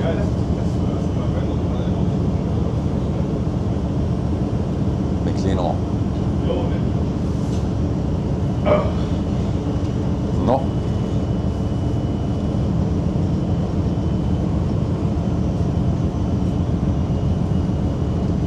Mach den Schlepper nicht kaputt, ja. Wir geben uns allerhöchste Mühe.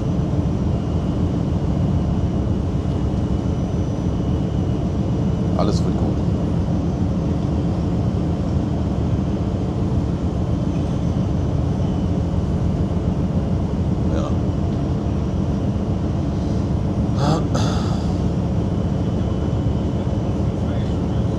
Ja. Ja, genau. Liegen wieder 2 große draußen. Ja, hatte ich irgendwie gelesen, aber ich komme jetzt auch nicht drauf. Ja. Ja, irgendwie sowas.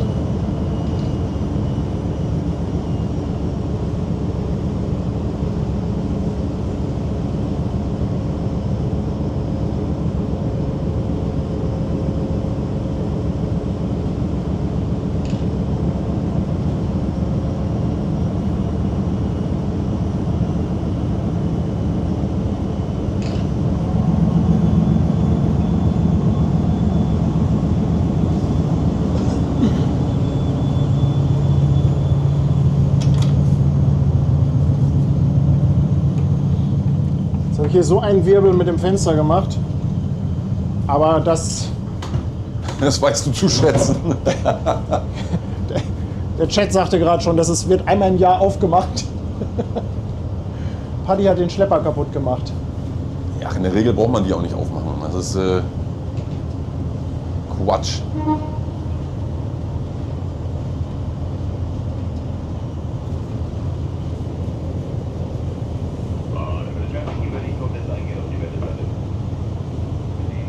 Ja, da wo der weiße Pfeil ist, ne? Da ist ein verstärkter Druckpunkt und da gehen wir nachher drauf und drücken. Manchmal steht auch noch Takt dran. Ne? Tuck. Deswegen halten wir jetzt ungefähr die Höhe und nachher tasten wir uns daran. Softe Landung, so gut wie möglich und dann sind wir nachher Standby zum Druck. Sag mal, was ist denn das hier eigentlich an dem Fenster? Vorne bitte, danke. Was bitte? Was ist denn das hier an dem Fenster? Die sind beheizbar. Ach, das ist eine Fensterheizung.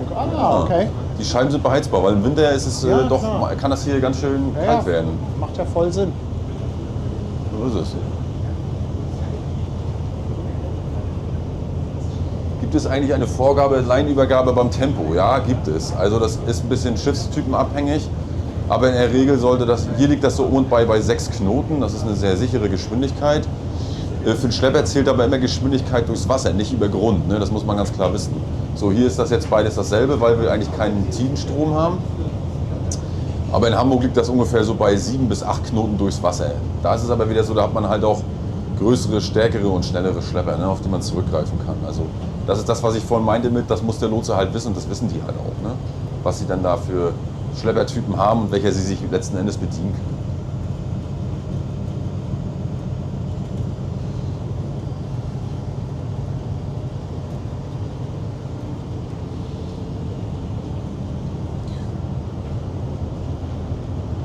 Ja, vorne ist fest und...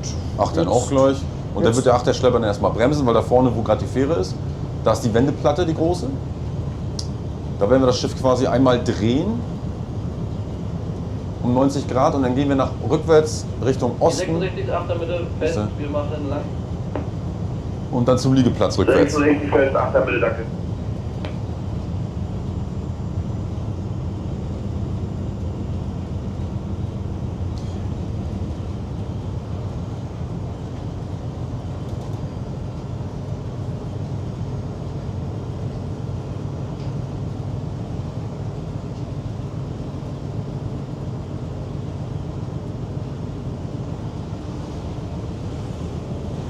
Und die 17 hat Platz genommen, macht nix. Ja.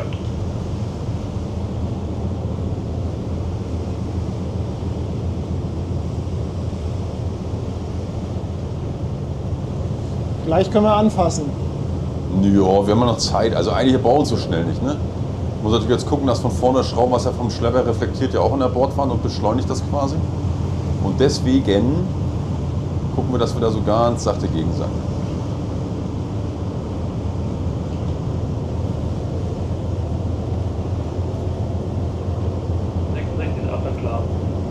Wenn es jetzt schneller gehen müsste, dann wären wir auch schneller dran, aber das ist nicht notwendig.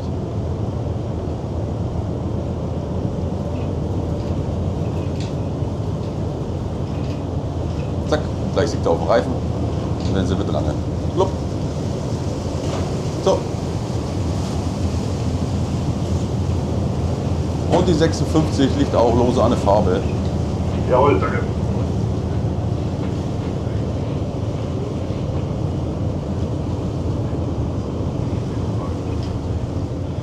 Deswegen hat man noch diese schönen Traktorreifen dran, hat man gerade gesehen. Ja. Ne? Kann ich rausgehen? Ist ja jetzt nicht gefährlich, wir haben ja nicht angespannt, oder? Nö, du kannst auch gerne mal sagen, wenn du hier oben Also nur hier bleibst. oben, ne? Ja, Ich alles gut. muss ja nicht unbedingt gleich Nein, das nein, Schiff nein. neu pinseln. Nein.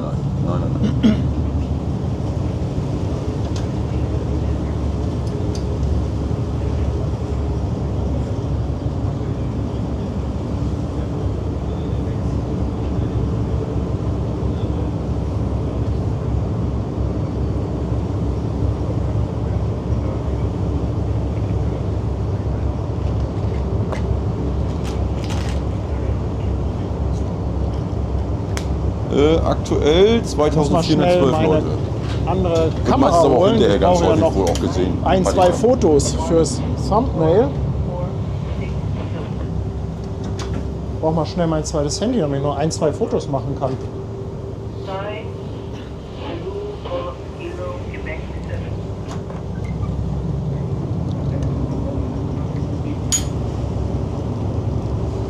So, ihr Lieben, gleich gibt es wieder anständige Kamera. Saugt das Kundenschiff euch an? Ja, das Irgendwie müssen wir Kundenschiff noch saugt ein uns an, anständiges wenn wir so dicht anfahren. Thumbnail produzieren. Wir haben hinten so eine Flosse unter dem Schiff, damit der Schlepper überhaupt gerade ausfährt, weil, wie ich vorhin sagte, ist ja das ein Traktorschleppherr, wird also bei Vorausfahrt durchs Wasser gezogen. Und damit er nicht mit seinem Mors wackelt wie so eine Ente, muss man halt hinten so eine Finne unter haben, die man bei Rückwärtsfahrt auch braucht, um zu steuern und überhaupt irgendwelche Kräfte aufbringen zu können, wenn da eine Leine rausgeht. Und desto dichter wir natürlich dem Schiff kommen, zählt auch da wieder Bernoulli, dass er uns ansaugt. Deswegen bin ich dann im etwas spitzeren Winkel rangefahren. Halbe Bremse 66.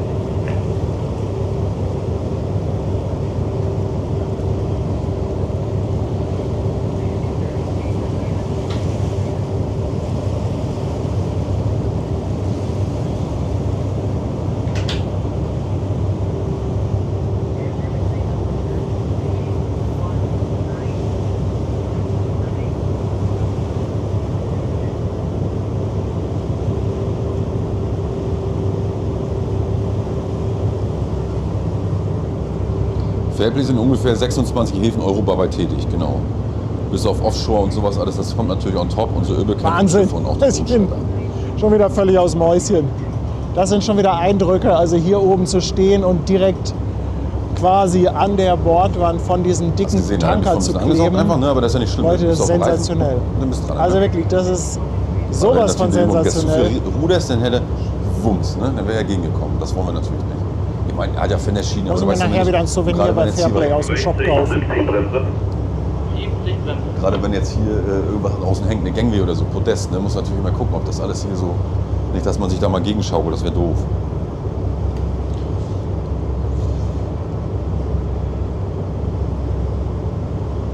Der Schlepper hat 3060 PS und Sassnitz Mukran sind wir auch vertreten, ja. Also wenn da Schiffe Assistenz brauchen, Stralsund, Wolgast, das ist ja auch eine Werft, Sassnitz Mukran, dann sind wir da natürlich auch vertreten, ne? Dann fährt man dahin. Ja. Das ist ja relativ planbar und dann. Also es ist einfach geil, wenn man da draußen steht und dann so direkt an der Bordwand von dem Schiff, das ist... Ja, ist vorne auch schön. Also das ist ein mega Gefühl. Man wird Ne? nachher auch gleich sehen, wir drehen den und da drüben, wo die Sprungwand ist bei Liebherr, da gehen wir ziemlich dicht dran vorbei. Ne? So, und deswegen läuft er auch relativ langsam dann achteraus, damit er eben da nicht gleich den gleichen Sog- und Druckeffekten unterliegt und sich an die Bordwand ansaugt. Und dafür sind wir nachher da, um ihn rumzudrücken. 66 mal voll, bitte. Und voll. Ja. Dafür sind wir dann da, ne? Alpha Kruse, ganz lieben Dank für deinen Sub auf Twitch. Willkommen an Bord. Und wir schleppen natürlich auch die Marine, selbstverständlich. Ne? Die Marine hat ja hier das große Arsenal jetzt, einmal hier drüben in Hohe Düne, da sieht man es ja. Und einmal gegenüber in der Warnow-Werft. Und da sind wir natürlich auch ein zuverlässiger Partner, wenn es um die Assistenz von den Schiffen beim Anlegen, Ablegen, Eindocken, Ausdocken geht. Auch das Docktor, also die sogenannte Tür von dem Trockendock zu öffnen. All für sowas braucht man natürlich Schlepper. Ne? Und auch das muss alles immer schön sinnig, mit ganz viel Gefühl passieren. Und da ist natürlich auch wieder, um darauf zurückzukommen, dieser Antrieb für das Revier und die Anforderungen hier einfach wirklich unschlagbar. Ne? Da vorne haben wir Liebherr. Ich sehe im Chat auch schon, es gibt auch einige Liebherr-Fans unter euch. Die finden diesen Kran, glaube ich, ganz spannend.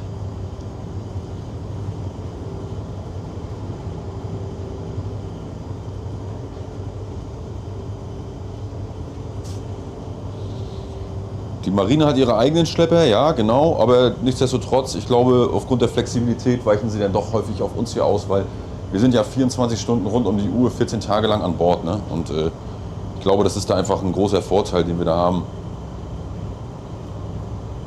Und vielleicht liegt das auch ein bisschen am Personal, wer weiß. Ne? Ja, nach Lubmin lese ich gerade, Lubmin gehen ziemlich kleine Schiffe rein. Wenn die jetzt nicht unmittelbar aufgrund ihrer Manövriereigenschaften Schlepperhilfe benötigen, fahren die meistens alleine. Ne? Also auch die kleinen Küstenmotorschiffe. Oder aber sie haben so wie vor ein paar Tagen wirklich ein Problem, dass sie komplett Ausfall haben, dass sie da nicht mal reinkommen, dann brauchst du natürlich Schlepper. Ne? haben wir den mit 2 Schleppern reingebracht, ganz vorsichtig, liegt da hinten. Und haben den quasi gesichert, ne? Ja.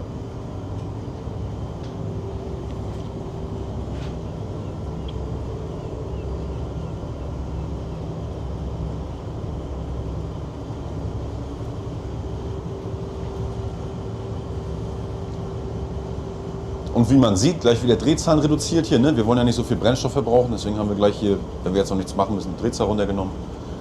Und nachher, wenn es losgeht, dann wird man sehen, dann brauchen wir ein bisschen was. Deswegen rutschen wir schon mal auf den Punkt.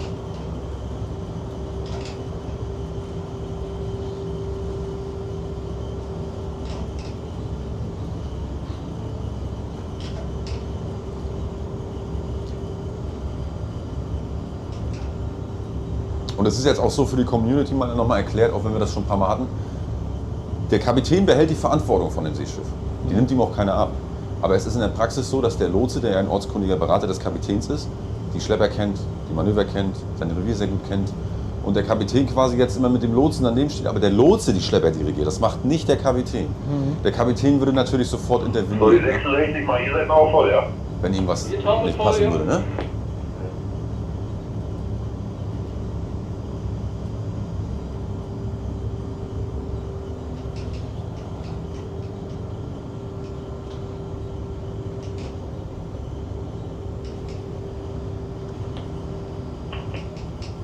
So, 56 mal aufrichten, halbe Druck. Halbe Druck.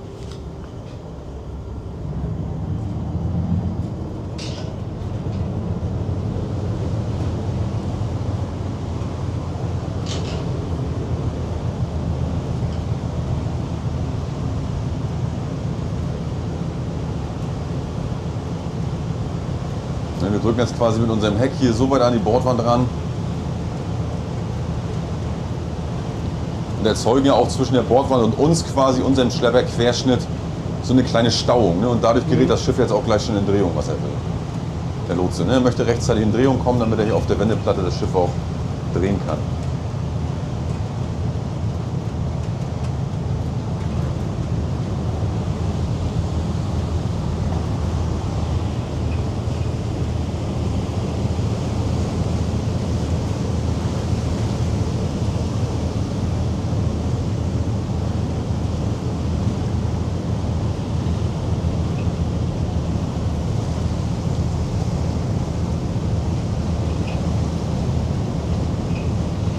Lebensmittel bekommen wir nicht, nee, Lebensmittel, also wir bekommen keine geliefert, wir können selber einkaufen. Und Ne? 56, 70%.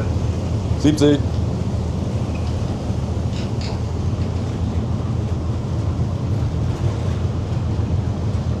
Wir gehen, Und 64, Standby im Westen, bitte. Standby im Westen. also wir gehen quasi selber einkaufen. Ne? Und der Matrose kocht dann immer ein bisschen, aber auch das machen wir dann abwaschen zusammen oder mit dem Geschirrspüler einräumen oder na sowas eben. Da muss man sich wie zu Hause vorstellen. Hier im Hafen oder küstennah fahren wir mit 3 bis 4 Leuten und auf See fahren wir 6 bis 8 Leute. Nordic ist natürlich die Ausnahme, ne? Mit 25 Mann plus Azubis. Da waren wir mal ein bisschen mehr.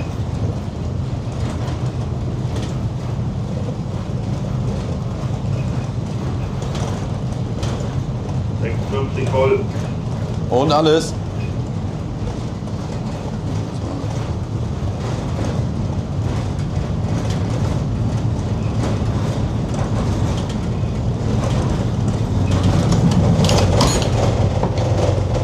Ich mach mal zu.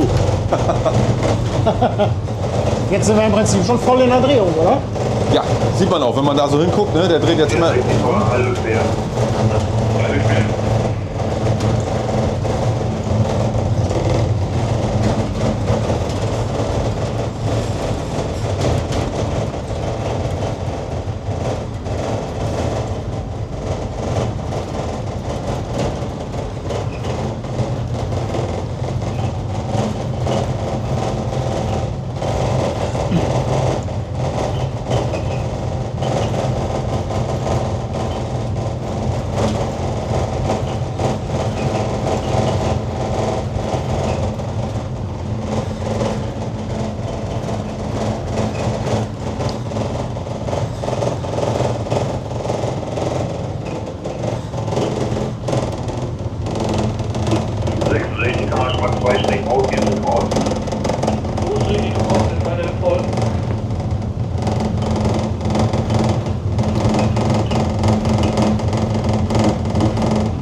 glaube, das ist das Fenster, was ich unbedingt aufhaben wollte. 17%.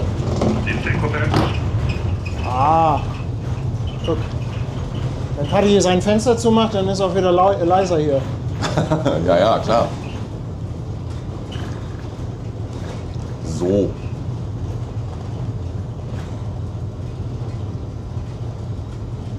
Boah, da sieht man es auch ganz gut da hinten.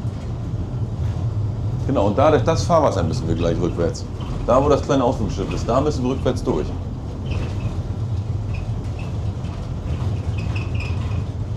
Da hinten. Da müssen wir rein und man sieht jetzt aber, glaube ich, ganz gut, dass wir doch relativ flott drehen. Yep.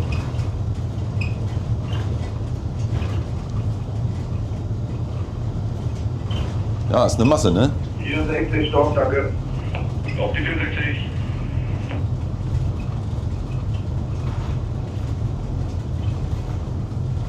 Nein, das Schiff ist schon ordentlich verstärkt. Das ist ja nicht so, dass wir jetzt hier mit sonst wie viel Power 66 in die Mitte vom Fahrwasser rein, ne? gegendrücken. Ne? Ich rutsche schnell noch ein Stück.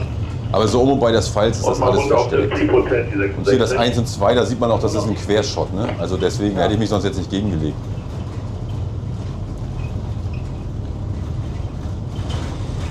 Aber da siehst du mal, auf was die Community achtet, ne? Ja, ne, ist 2 Meter berechtigte- neben dem Pfeil und gleich kommt eine Frage. Alles gut, berechtigte Frage. Aber ich denke, da ist ja auch ein bisschen Spielraum. Da ist ja ein Shot, Quershot, Ja. siehst du ja. Erstmal das und zweitens drückst du manchmal auch längser als mit dem Schlepper. Also du musst jetzt nicht punktgenau den Pfeil treffen, zu sagen, oh Gott, nur da darf ich drücken. Ja. Manchmal gibt es ja auch kleine Fahrzeuge, die haben gar keinen, da muss man dann mit Gefühl drücken. Aber so ein Riesentanker hier vergeidert. Ja.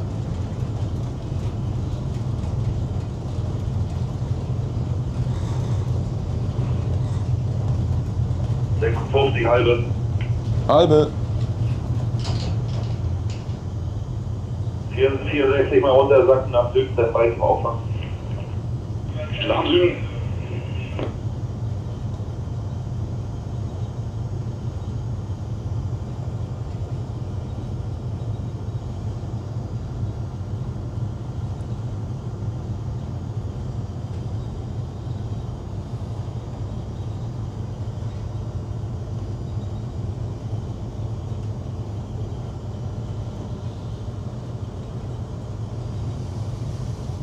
Boah, ist das wieder cool.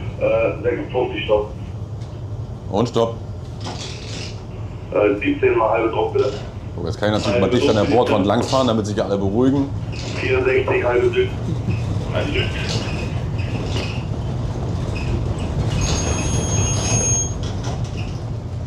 Das war der Gruß, der Heizergruß. 17 voll. Und voll die 17.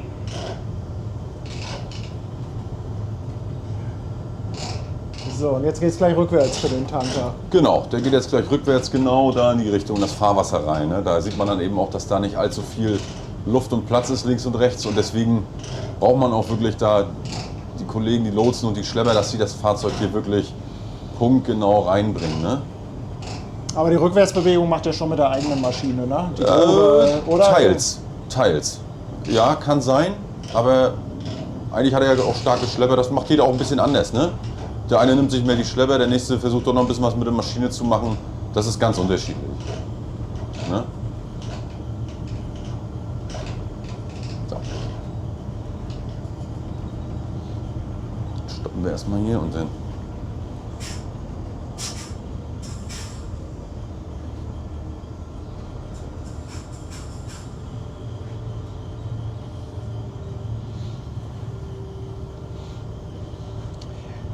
Cheffe86, danke dir für deinen Prime Sub. Und 1978 ist jetzt auch auf dem Fischmarkt dabei, danke an dich. Dann nochmal Tobi82 und Strucki, jeweils mit dem Prime Sub auf Twitch. Und 19 Steini83 ist auch neu dabei. Auch an dich ein Dankeschön, willkommen an Bord, ihr Lieben.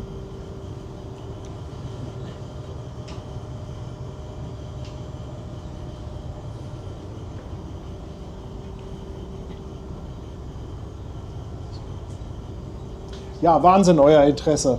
Also echt klasse. Das ist wirklich abgefahren. 3500 Zuschauer. Auf 64, vorne Stopp. Stopp die 64.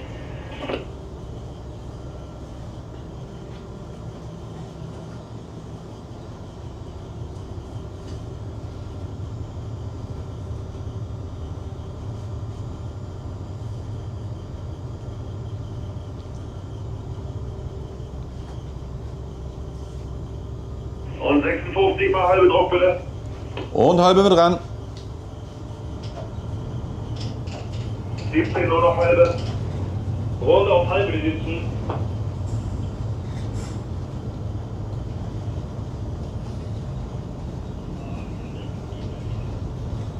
Ich spiele mir so ein bisschen zwischen Drehzahl und, ne, weil wenn ich jetzt hier liege und mal ein paar Minuten keine Anweisung kriege, ich bin ja trotzdem klar zum 17 Rücken. Stopp, danke Matthias. Das dauert ja nur noch ein paar Sekunden, bis ich dann wieder klar bin, aber das spart halt Brennstoff, ne, dass ich jetzt im Leerlauf nicht mit so viel Drehzahlen fahren muss. Also ein bisschen Ökonomie ist ja doch ganz erheblich mit in Betracht zu ziehen. Ne? Und wenn man halt, ich sag mal, Einfluss hat darauf und kann das eben mit beeinflussen, finde ich, sollte man das auch machen. Ist ja auch gute Seemannschaft, ne, wie man so sagt.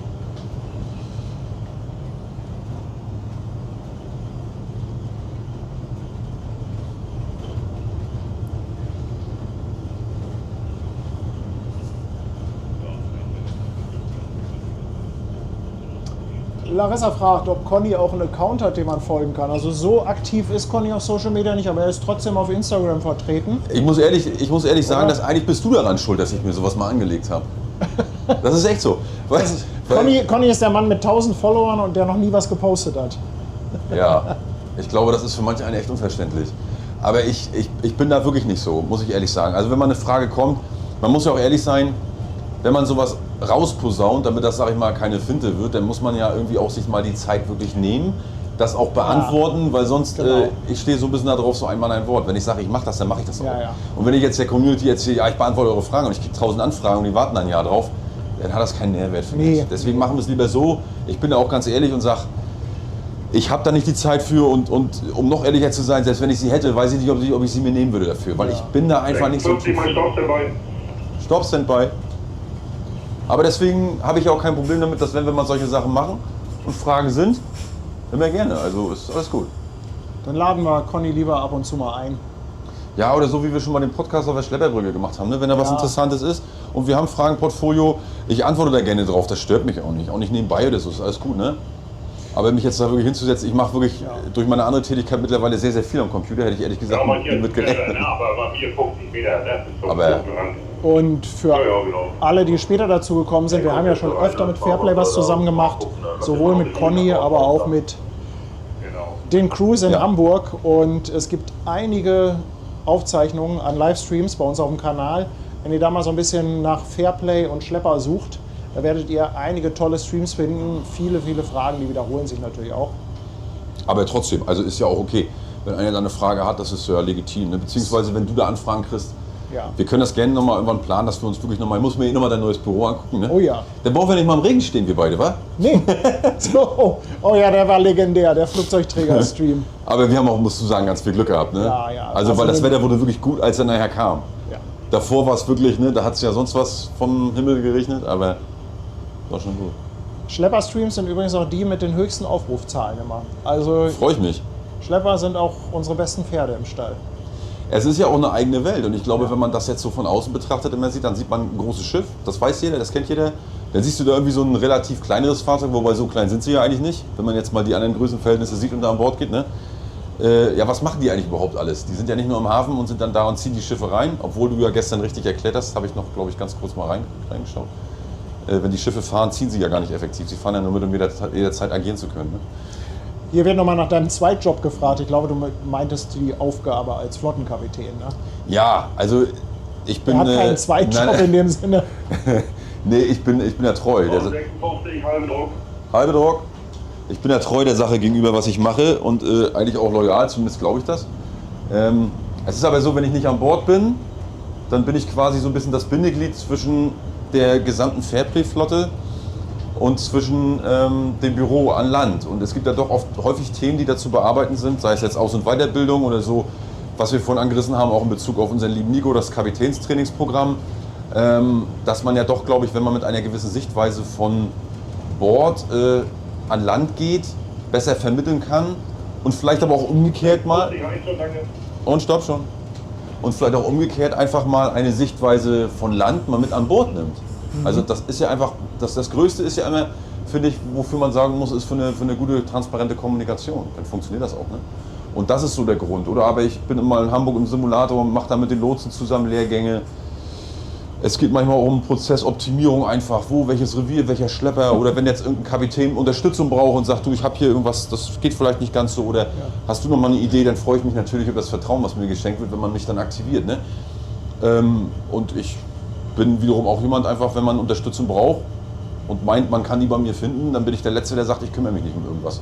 Also ich muss gerade so lachen, weil im Chat schreibt einer 56,5 ist übrigens 28. Das ist gut, da hätte ich jetzt überlegen müssen. Ich brauchte auch einen kleinen Moment, aber ja, der Lotse sagt 56,5 sind 28. Das ist Ihr habt schon wieder einen Schalk im Nacken. Ja, guck mal, da hinten wird es nämlich jetzt gleich ein bisschen enger. Da muss man dann immer mal gucken, ne, was so passiert. Oh, jetzt kann ich ja noch mal das Fenster ein bisschen aufmachen. War das dieses überhaupt? Ja, ne? Kann ich noch mal etwas besser rausfilmen? Nee, der Tanker hat kein Bugstrahlruder. In der Regel haben die großen Tanker so ein Bugstrahlruder nicht.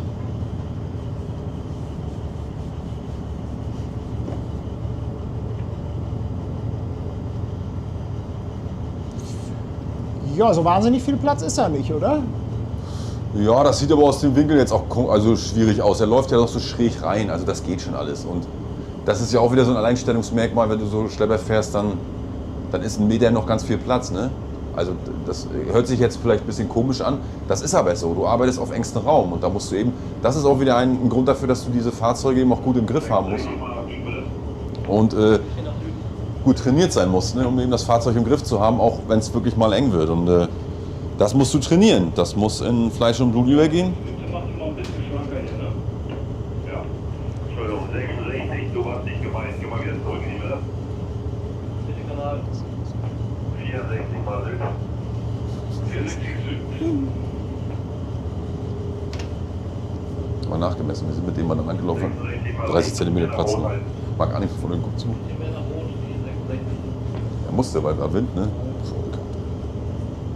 Manchmal ist das ja so, ne?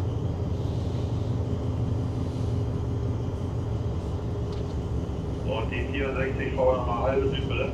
Halbe Süd.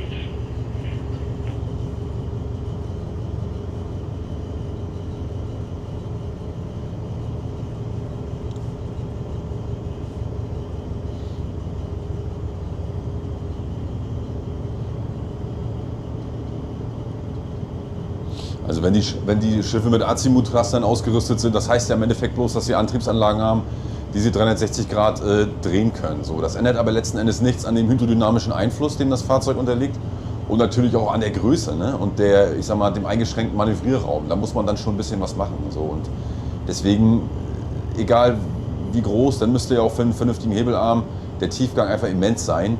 Und die Schiffe sind einfach dafür gedacht, um möglichst viel Ladung von A nach B zu transportieren und nicht um ziemlich gut zu manövrieren. Ne? Dafür sind eben dann die Schlepper da. Also das ist ja ähnlich wie mit Kreuzfahrtschiffen. Eigentlich brauchen Kreuzfahrtschiffe keine Schlepper.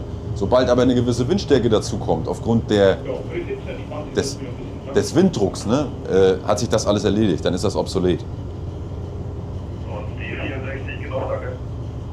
64, stopp.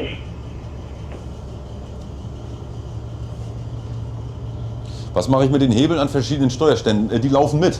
Das heißt, wenn ich jetzt den Steuerstand wechsle von vorn nach hinten, so wie auf 64, 66, finde ich die gleiche Position am Steuerrad und die gleiche Position an den Hebeln mit. Also die laufen quasi synchron mit, die sind miteinander gekoppelt. Sonst müsste man ja jedes Mal erst die gleiche Stufe wieder einregeln, bevor man dann wieder weiterfahren kann. Und das wäre natürlich auch gefährlich in irgendeiner Form. Ne? Deswegen ist das da so geregelt. Das ist eine ganz super Sache ist das.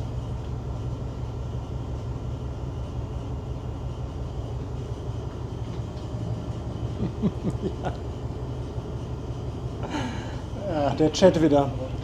Der Lotse ist gut am Zechen, so viel halbe wieder bestellt.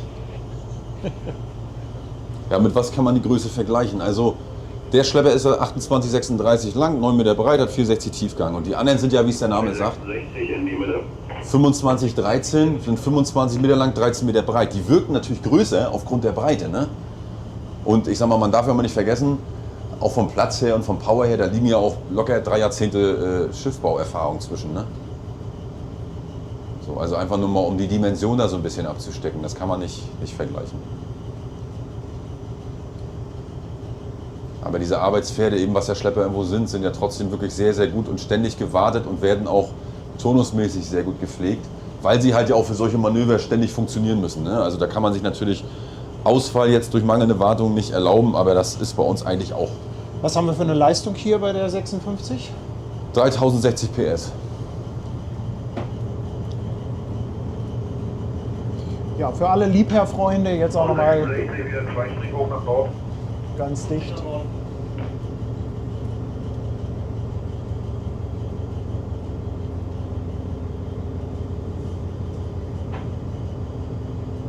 Wofür sind die Leitern an den Schleppern? Ja, das kann ich erzählen.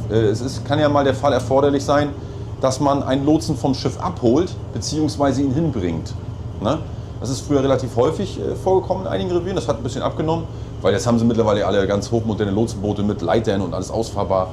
Und wir könnten zum Beispiel mit der Steuerbordseite hier so rangehen an der Lotsentreppe, punktgenau. Dann kann man die runterlassen, dann ist da noch so ein Podest. Und dann kann der Lotse quasi von der Leiter aufs Podest zu uns gehen und wir würden ihn irgendwo mit zum nächsten Job zum Beispiel nehmen. Ah, okay. Ne?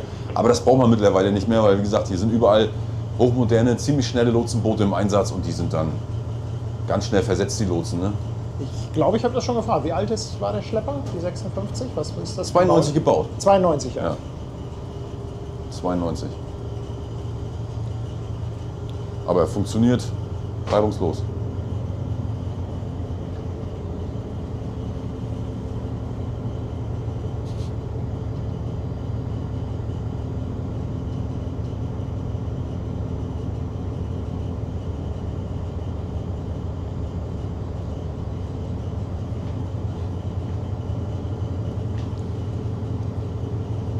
So.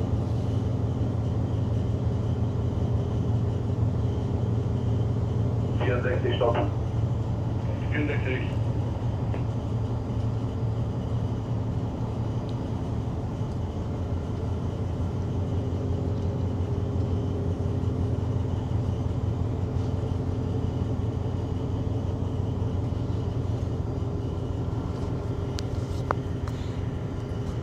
Sag mal, Nico, darf ich dir einmal kurz die Kamera in die Hand drücken? Ich würde mal schnell auf Toilette rennen.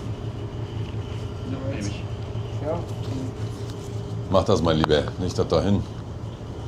Einmal lenzen, ne? Genau. Das ist der Kaffee. Ja, so ein Schlepper muss natürlich auch zum TÜV, ne? Durch eine Klassifizierungsgesellschaft, regelmäßig. Ne? Gibt es auch die große Klasse und da wird alles durchgeprüft, alles gecheckt auf Herz und Nieren. Ne? Das ist vergleichbar für einen Laien, kann man das so sagen, wie beim Auto, genau. Ob es Jobs für Ungelernte gibt, das ist schwierig. Also man muss schon irgendwas lernen, um hier wirklich arbeiten zu können. Ne? Wie ich eingehend erwähnte, wäre man am liebsten natürlich, wenn man den Schiffsmechaniker lernt, um eine nötige Vorkenntnis mitzubringen. Und dann entweder bleibt man dann im Decksbereich tätig, beziehungsweise man möchte gerne den Aufstieg und geht dann in die technische oder in die nautische Richtung. Ne? Das ist je nachdem, das kann man sich dann überlegen, ob man das so möchte. Und die 64 nochmal halbe Süd. Und wieder halbe Süd.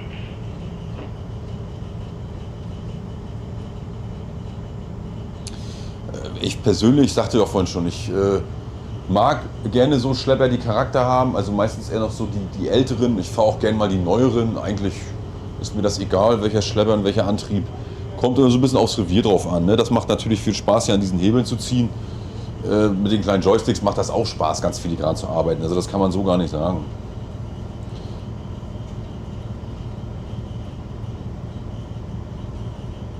Natürlich ist es ja auch so, was wollte ich jetzt sagen, muss ich kurz überlegen. Wie lange ist ein Arbeitstag? Ja, also unser Arbeitstag kann schon mal die 8 Stunden überschreiten. Natürlich mit den gesetzlich vorgegebenen Arbeits- und Ruhe- und Lenkzeiten, die haben wir natürlich auch, ne? Gar keine Frage. 66 bitte. 66 bitte.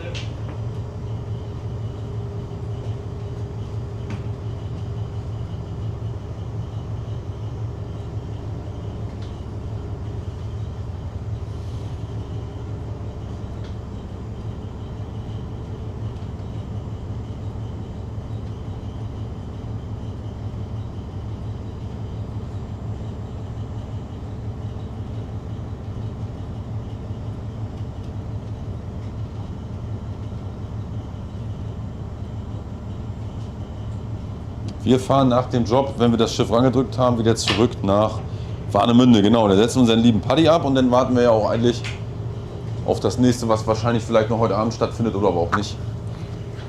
Genau, So, da bin ich wieder. da ist er wieder. Ja, ich kann dir das Deppenzepter wieder abnehmen. Was war das Super. Seltsame, was ich jemals an der Leine hatte? Eine Ölsperre, glaube ich. Das ist ja bloß so ein ganz kleiner Plüschstrang, den man durch die Gegend zieht. Und den musste man am Schiff rumlegen, weil das so eine Sicherheitsvorschrift war. Und ich glaube, das kleinste Schiff war mit einem relativ neuen Schlepper mal, in Hamburg sogar, ja, ein nicht mal 50 Meter langes Marinefahrzeug musste da an die Überseebrücken, genau. Und es ist ja immer so, wie ich sage, an so großen Schiffen lernt man ja eigentlich keinen Schlepper fahren. Ne? Weil das ist ja jetzt so, wenn man das auf den 64 bezieht und der muss jetzt rum auf die andere Seite, dann wäre es ja so, ob er jetzt, ist jetzt nicht messbar in dem Falle, aber ob er jetzt 3, 4, 5 oder 7 Tonnen Last auf der Leine hat und rumdreht, das merkt so ein großes Schiff nicht. Aber wenn man sich jetzt überlegt, man hat ein kleines Küstenmotorschiff, 70, 80 Meter lang und der hat jetzt nur 3, 4 Meter Tiefgang. Und dem soll ich ganz, ganz vorsichtig eine Tendenz geben. Dann reicht manchmal schon der Durchhang des Schleppdrahtes, dass man dem eine Tendenz gibt. So, und da muss man mit ganz viel Gefühl arbeiten. Also, auch wenn sich das hier grobmotorisch anhört, man sollte kein Grobmotoriker sein. Man sollte schon so ein bisschen feinmotorisch veranlagt sein und muss natürlich auch verschiedene Einflüsse wahrnehmen können. Ne? Abstände, hell, dunkel, Funk, das und das. Manchmal noch Radio an, haben wir in der Regel auch, aber jetzt wollen wir uns ja ein bisschen unterhalten. Ja, ich hau noch mal ein paar Dankeschön raus. Vielen, vielen Dank an Beate für einverschenkte Mitgliedschaft. Hi Sider, herzlich willkommen bei uns auf Twitch mit einem neuen Sub. Und genug für 60 km. Sönke haut 5 Euro raus per PayPal. Ich danke dir vielmals. Bleib mal da liegen, Sühne. 123 Bits kommt von Gasti Lurksalot. Auch an dich ein Dankeschön. Genauso wie an Thomas Eichel, der 5 Euro Superchat hat. Und herzlich willkommen an Bord. Dirty Mike lässt auch seinen Prime Sub da. Andi der Sattelschlepper mit 5 Schweizer Franken für die Devisenkasse. Ich danke dir. Und Rudi 16 mit 5,99. Rudi, auch an dich ein dickes Dankeschön. Marian lässt 5,99 da, auch mit einem Dankeschön. Und der Dank geht natürlich zurück. Dann haben wir Andreas Preuß, 5 Euro für Dingsbums und Gedöns. Und 66 mal runter auf halbe. Micha verschenkt noch eine Mitgliedschaft. Und dann haben wir noch den Cooper auf Twitch, der auch seinen Prime-Sub da lässt. Leute, vielen, vielen Dank. Es ist echt fett, wie ihr den Kanal unterstützt. 66 irgendwann nachher nochmal kürzer machen. Also wirklich sensationell. Ich bin wieder mal ganz geflasht. Ich hatte dir gleich Bescheid. Aber- Wir machen erstmal weiter. Ich finde das selber so geil hier. Ja, kann ich mir gut vorstellen, dass ihr das als Zuschauer auch okay findet. Ja, ist ja auch schön, ne? Deswegen, ich finde, wollte ich noch mal drauf zu sprechen kommen. Es kommt ja ab und zu mal so die Frage immer, ne? Halbe durch. Was verdient man, ne? Denke ich immer, so kann ich mir immer so ein leichtes Augenrollen, ich hoffe, man verzeiht es mir nicht verkneifen, weil ich mir denke, kriegt man raus, man kann den Tarif gucken. Aber was ist denn schlimmer? Zur Arbeit zu gehen und zu denken, oh, schon wieder? Oder man steht hier und findet das geil. Scheiße Urlaub. Ja, das jetzt nicht, aber das ist doch eine völlig andere Situation. Ja, ja. Wenn man sich dann überlegt, dir macht das einfach Spaß, was du hier tust, du hast da Freude dran, du hast nette Kollegen, das ist doch die Hauptsache. Dann fährst du gerne zur Arbeit, natürlich auch gerne nach Hause, aber nichts ist doch schlimmer, wenn du hier für 2 Wochen denkst, oh mein Gott, Gefängnis. Ja, aber Leute, ich meine, überleg mal, 2 Wochen jetzt hier Schlepper fahren, das ist doch einfach nur geil. Haben wir auch Frauen, ja, wir haben mittlerweile ein paar Frauen in der Firma, kann auch eigentlich gerne ein bisschen mehr werden. Also im nautischen sowie auch im technischen Bereich, es ist aber halt immer noch so die Minderheit, ne?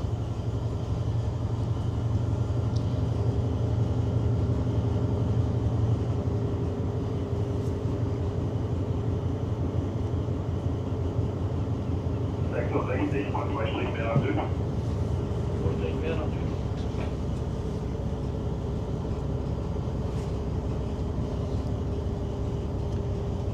Nach den 14 Tagen habt ihr dann auch 14 Tage frei, oder? Ist ungefähr 1:1, ist das richtig? Das ist richtig. Bei mir ist das ja ein bisschen anders. Also ich gehe ja dann so ein bisschen meiner zweiten Verwendung weiterhin nach. Also ich habe jetzt nicht 1:1 14 Tage frei, das ist aber okay. Ich mache das ja, ist ja freiwillig. Mich zwingt ja keiner dazu. Ich sag mal, wenn man keine anderen Hobbys hat, dann macht man das, ne?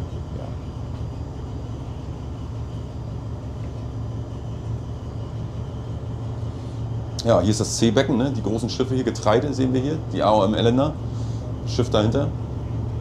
Da hinten werden auch Rohre verladen, da sieht man auch auf so einem großen Ponton, so eine große Barge. Okay, 66 Stock und dann habt ihr jetzt alle Zeit der Welt. Da könnt ihr machen. 66 Stock und über.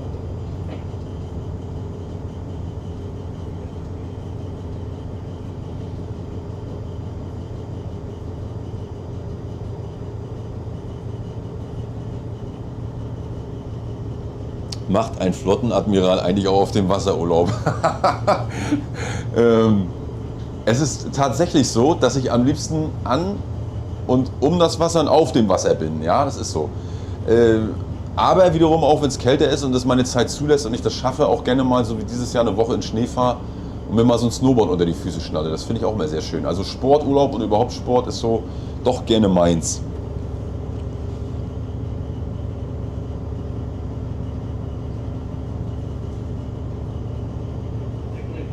Vorne mal 30% Süd, bitte. 30% Süd.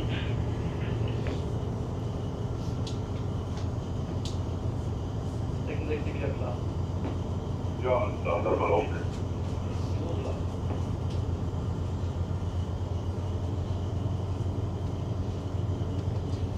Ich glaube hier, so heißt der.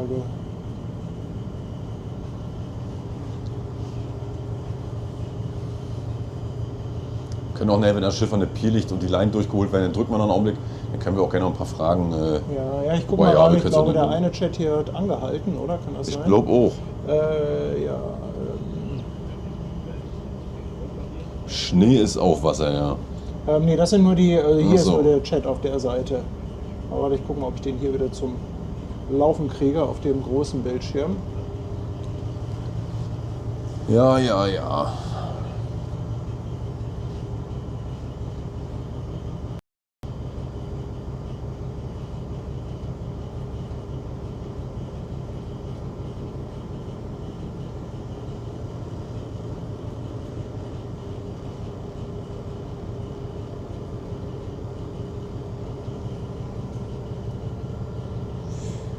So war eigentlich weiter jetzt hier mit dem Chat. Der war eben einmal eingefroren.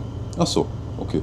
Ja, manchmal, wenn das zu viel ist, dann stürzt hier gerne mal was ab.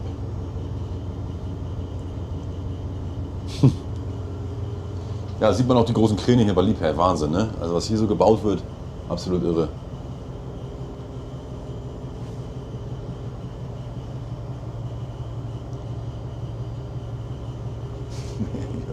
Okay, 64, danke, erstmal Stopp. Und gut, die 64.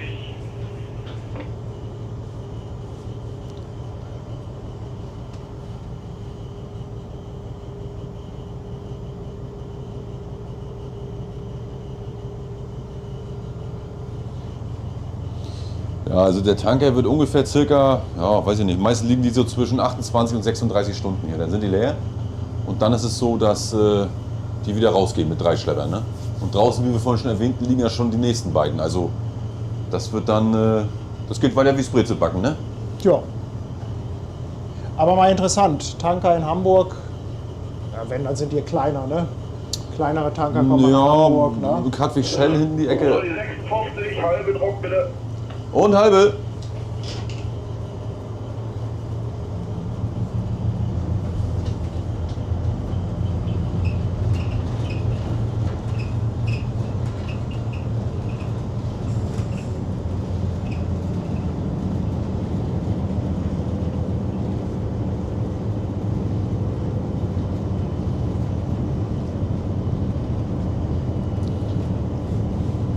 Lieber Nico, kannst du mal weitermachen? Ich muss hier. Ne? Das wird ja.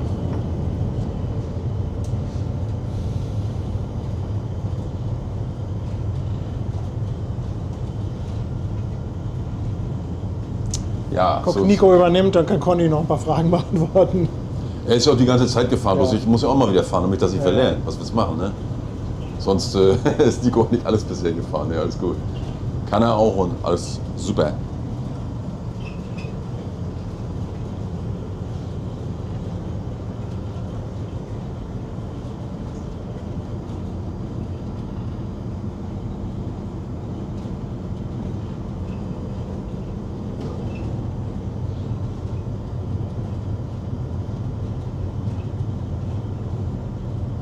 Nee, der Funk funktioniert nur, wenn wir quasi auch die Funktaste dazu drücken. Ne? Also die Trägertaste. Und das ist hier vorne so ein roter Knopf im Pult, damit er quasi die Hände nicht so weit weg von den Hebeln bewegen muss.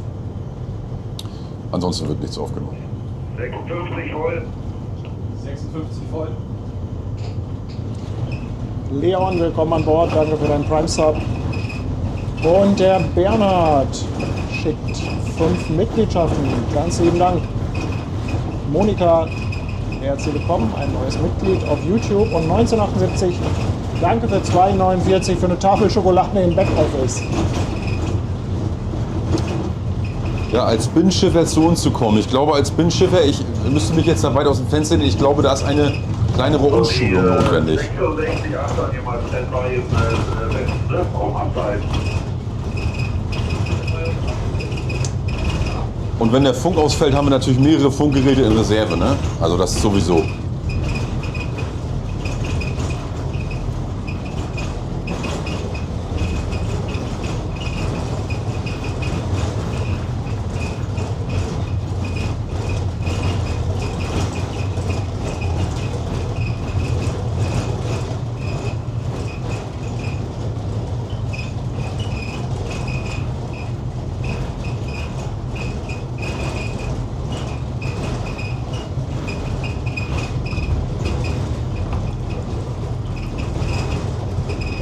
Ist das denn immer noch das Fenster, was jetzt hier quietscht, oder? Ja, das musst du richtig festdrehen. 66 mal halb 8. Komm, wir machen das mal gemeinsam. Auch.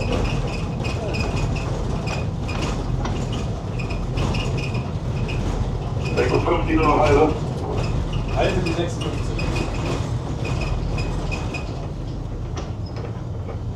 Ah, jetzt nimmt der halbe, da hört es eher auf zu quietschen. Naja, Ja, ja. da müsst ihr jetzt durch die Geräusche. Ja. Das ist Hafen-ASMR. Alles gut.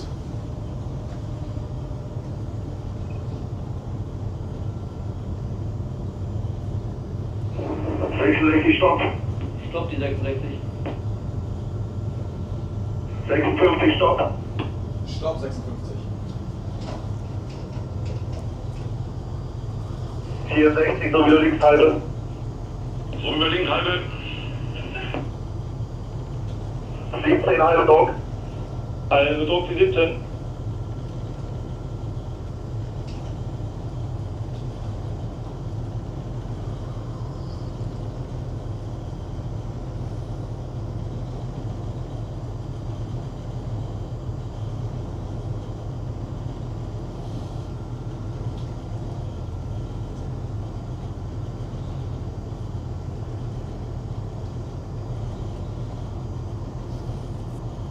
Grumpy Dennis, auch an dich ein herzliches Willkommen an Bord. Stopp die 64. Danke. 17 voll. Voll die 17. Danke für deinen Prime Sub. Und Hansi auch nochmal 2,49. Danke, danke.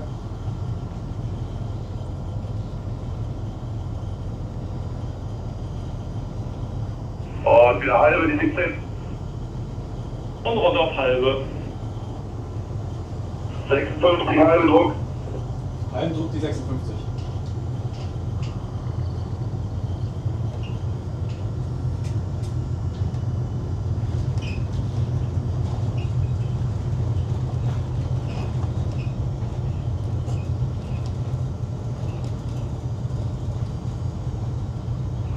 Stopp. Stopp die 17.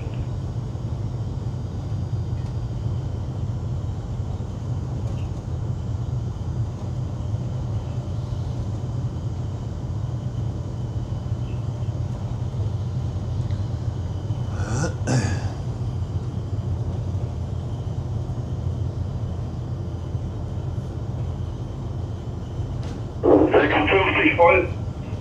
Voll 56. Wir sind Tiefplatte mit der Backpartei. Sehr gut.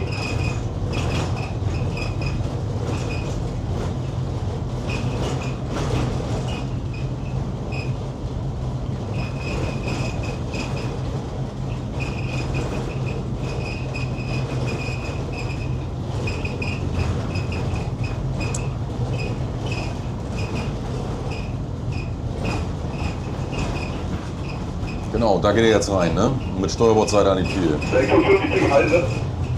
56 halbe.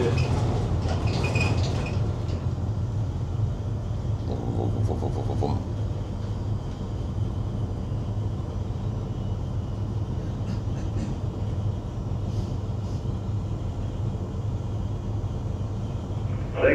Stopp. Stopp 56. 17 halbe. Halbe 17.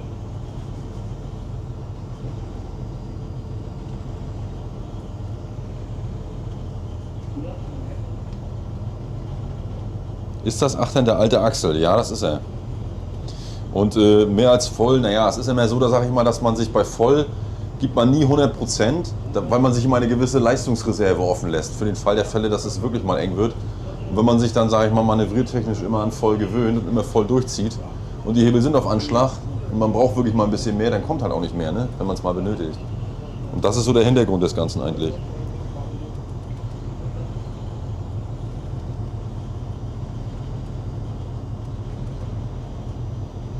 Unsere Fairplay-Schlepper arbeiten eigentlich, ja, wie gesagt, in fast 26 Häfen europaweit. Und wenn es der Fall erforderlich macht, auch die Kundschaft und die Anforderungen, dann werden halt auch Schlepper mal von Revier zu Revier mal durchgetauscht. Ne? Also diese Flexibilität lässt man sich natürlich offen, muss man auch in dem Geschäft, weil das ist ja, da liegt ja an einem stetigen Wandel. 17 Stopp. Stopp 17.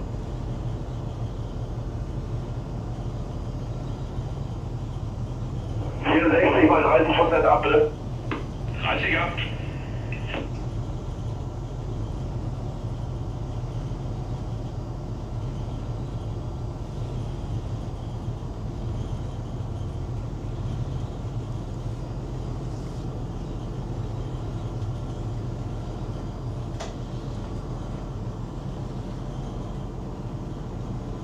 Monika, herzlich willkommen. Ach ne, Monika hatte ich glaube ich schon, ne? Egal, doppelt gemoppelt hält besser. Aber die Kullerbürste hatte ich noch nicht. 5 Euro, Dankeschön.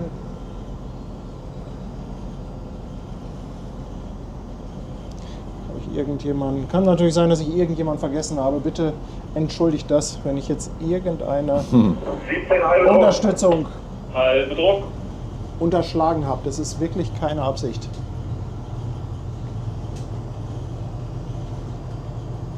Ja, warum wurde so früh reingedreht, ne? Wie ich vorhin sagte. Also, 64, 30%. 30%.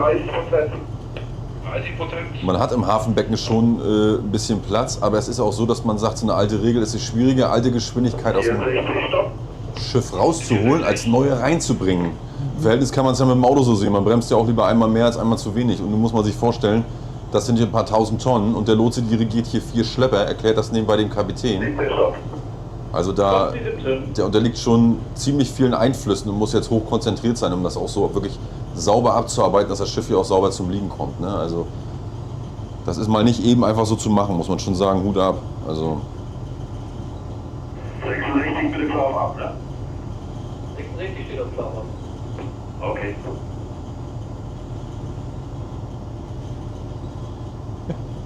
Es kommt immer wieder die Frage, warum denn bei diesen ganz, ganz vielen Schiffen ständig die Klüsenspülung läuft.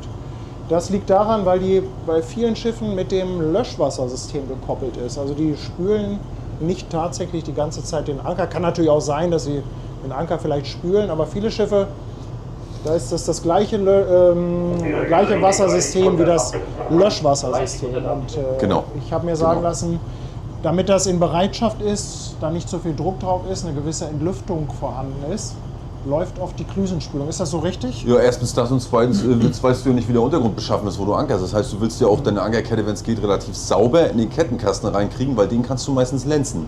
Aber wenn man sich jetzt überlegt, man hat irgendwo wirklich viel Dreck unten an der Ankerkette ist, dann müsste man ja regelmäßig den Kettenkasten reinigen. Wie will man das machen? Ne? So, das ist natürlich auch einer der Gründe. Und dann kann es natürlich beim Tanker manchmal auch so sein, in dem Fall ist es jetzt nicht so, dass man eben sagt, wenn man den Anker im Notfall fallen lassen muss, die sind in der Regel klar zum Fallen, dass wenn irgendwas ist. Bezogen auf Tanker und gefährliche Ladung sind natürlich Funken auch so ein bisschen kontraproduktiv. Ne? Ja, okay, das stimmt. Das ist übrigens auch der Grund, warum man manchmal, falls es schon mal aufgefallen ist, bei Tankern hat man manchmal sogenannte Feuerdrähte. Die hängen dann immer seeseitig raus. Halbe ab. Hängt damit zusammen, dass wenn jetzt an der Raffinerie ein Brand ist, dass man dann schnell hinfährt, man hat einen Schlepphaken oder man nimmt sich schnell den Draht, connectet den und kann den Tanker sofort wegziehen. Ne? Das sind die sogenannten Feuerdrähte. Das haben auch immer mehr Frachtschiffe zum Teil. Muss man mal darauf achten. Also wenn man das in Hamburg mal sieht, der hat das jetzt noch nicht unten, manchmal hängen sie die dann wirklich raus und dann hat man die Standby. Ne? Weil ist ja klar, in dem Fall ist die Besatzung damit was völlig anderem beschäftigt. Ne?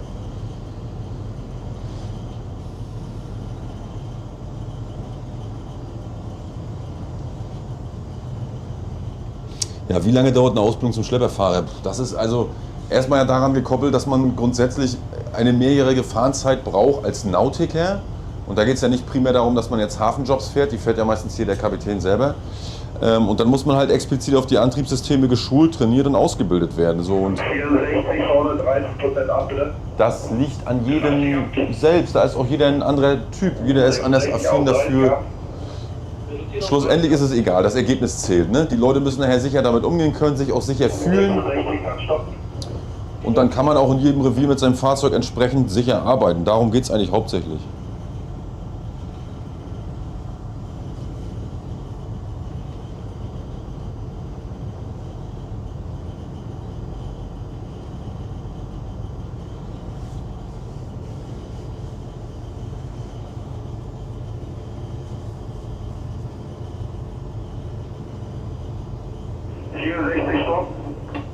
Auf die 64.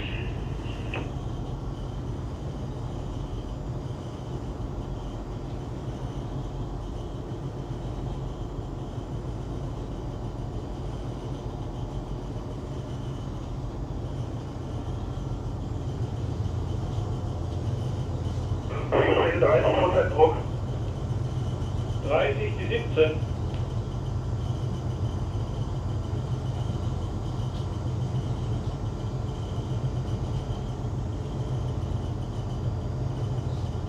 Ja, Azipods, richtig. Azipods, das sind ja mehr so, das sind auch drehbare Gondeln, also Ruderpropeller.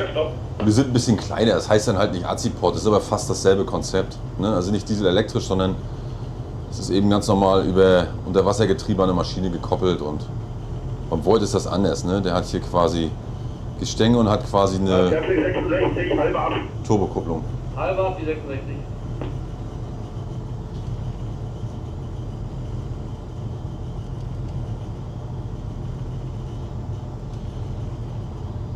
Als Lotse? Nee, ich kann nicht als Lotse arbeiten. Das ist, dafür ist, also die Grundvoraussetzungen werden gegeben, aber dann müsste ich da ja anfangen, nochmal eine richtige Ausbildung als Lotse machen, richtig revierspezifisch. Und dann fängt man noch mit kleineren Schiffseinheiten an und steigert sich dann immer über die Jahre der Erfahrung in der Beratung auch in den Schiffsgrößen, ne, bis man dann Volllotse ist. Aber die Voraussetzungen werden gegeben vom Patent her und auch von der Erfahrung, denke ich, vielleicht auch. Aber möchte ich ja nicht. 56, halber Druck.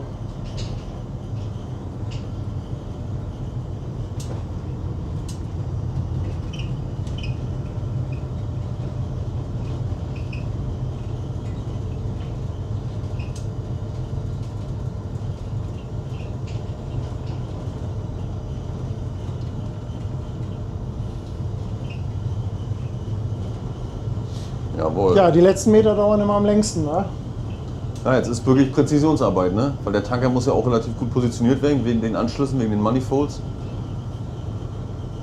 Und deswegen, da muss man schon ein gutes Gefühl haben. Und wir machen ja im Endeffekt jetzt das, was er uns sagt. Ne? Natürlich gucken wir auch mit hin, wie dreht das Schiff und sowas, um das Manöver so gut wie möglich zu unterstützen.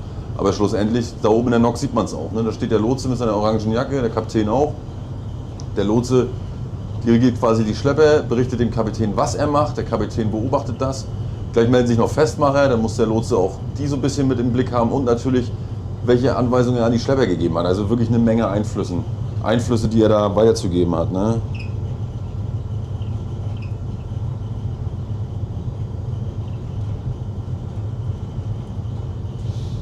NDR Seenotretter Doku, ja, das war meine Stimme.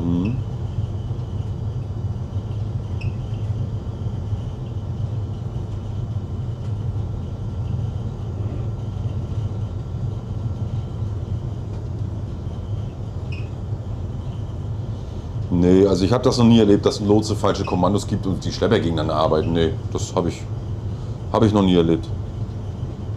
Es ist ja auch in der Regel immer so, es werden ja auch immer die Manöver vorher abgesprochen, so wie vorhin. Ne? Der Lotse sagt genau, welcher Schlepper soll wohin. dann spricht man das ab, auch wenn er jetzt irgendwas gegenspricht, dass der Schlepper vielleicht an der Stelle, der Schlepperkapitän sagt, da bin ich nicht so optimal, kann man sich im Vorfeld des Manövers drüber unterhalten. 17, 30 Druck. 30, die 17. Und dann sagen die Lotsen ja auch, wir wollen da und da drehen, das Schiff geht mit Backbord oder Steuerbord ran, die und die Line zuerst. So. Und wenn ich diese Information habe, dann weiß ich auch als Schlepperkapitän schon eigentlich genau, wie das Manöver abzulaufen hat und vielleicht auch, wo ich im Vorfeld schon zu stehen habe und wo ich mich schon aufzuhalten habe. Weil es ist ja so, wir machen ja dann nicht nur einfach, wenn ich jetzt sehe, das Schiff dreht viel zu schnell auf die Pier zu, dann sage ich ja nicht, oh, ich könnte jetzt was machen, aber ich tue es nicht, weil der Lotse mir nichts gesagt hat. Das mache ich nicht. Ne? Also, Mal, einer deiner Azubis ist da, Lesjan. ach, guck an. Den hatte ich ja kennengelernt, als ich auf der Nordic war. Mhm. Seitdem schaut er immer mal rein bei uns. Moin Lesjan. Genau, und nicht wahrscheinlich, der Lotse, gerade der Kollege, den wir haben, ist ein erfahrener Kapitän und die meisten sind es auch. Und der hat eben auch eine entsprechende Erfahrung auf See. Ne? Es gibt natürlich aufgrund des Personalmangels auch dort demnächst eine kleine Verbesserung, will ich es mal nennen, dass man diesen Beruf eben auch studieren, also als Masterstudiengang kann man auch Lotse werden. Ne? Ist ein langer Weg, aber schlussendlich, ja, in jedem Bereich fehlen irgendwo Leute, genauso wie wir auch. Halbe weiter, ja. Muss man ja irgendwas machen. Jo, Ne? weitermachen, halbe. Monika, ich danke dir für 25 €. Ganz, ganz lieben Dank. Und JJ Tech, willkommen an Bord. Danke für deinen Prime-Sub auf Twitch. Der Kölner Kai ist wieder dabei, hat seine Mitgliedschaft verlängert. Blankenese, Kai, danke schön. Gibt es auch gefährliche Situationen. Und 30% Ja, nur noch die 17. klar. Und runter. Also es ist ja so, dass man nicht nur solche Jobs macht, sondern vielleicht auch mal bei schlechtem Wetter irgendwo hinfährt und mal Schiffe sichern muss, beziehungsweise einfängt, Bergung machen muss oder so. Das ist dann mal mitunter schon nicht ganz ungefährlich. Aber ich sag mal, die Community hat es vorhin gesehen, ne? Wir arbeiten hier immer so dicht an den Schiffen. Das ist grundsätzlich ein Stück weit gefährlich. Das würde ich so sagen. Deswegen ist ja einfach immer diese erhöhte Aufmerksamkeit so wichtig, dass man sich einfach auch konzentriert bei dem, was man tut. Ne?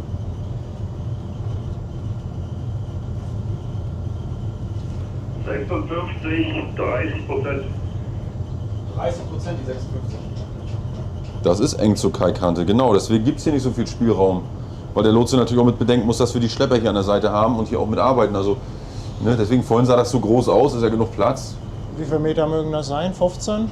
Ja, 10, 12 Meter mehr aber nicht. Schwer Ne? zu schätzen aus der Perspektive, aber Bin ich auf dem Hafengebot zu Hamburg. Nach jetziger Planung bin ich da. Und ja, mehr sage ich noch nicht. Ja, Mensch, Entschuldigung, der Frank Morten. Ja, also Quereinsteiger, kommt drauf an, was man gelernt hat, was man sich vorstellt, wie alt man ist, wohin man möchte. Nachfragen lohnt auf jeden Fall. Jetzt konnte ich es endlich mal beantworten. Ich habe schon zweimal gelesen, Entschuldigung. Nachfragen und bewerben lohnt sich auf jeden Fall. Ich sage mal, mehr als Nein sagen kann man nicht, ne? So, aber da hat man es wenigstens probiert. Also kann ich nur empfehlen. ja, auch danke an Frank für deinen Prime-Sub. Willkommen an Bord. Ein Albo lässt auch 5 € da, schreibt einer der besten Streams wieder mal.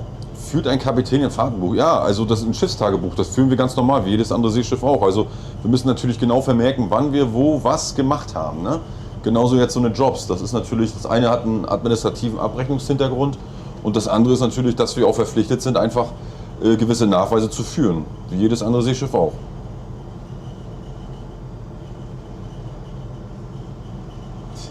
Du wirst schon Flottenadmiral genannt. Ja, nicht nur im Chat. Das bringt das so mit sich, muss man mit leben, ne?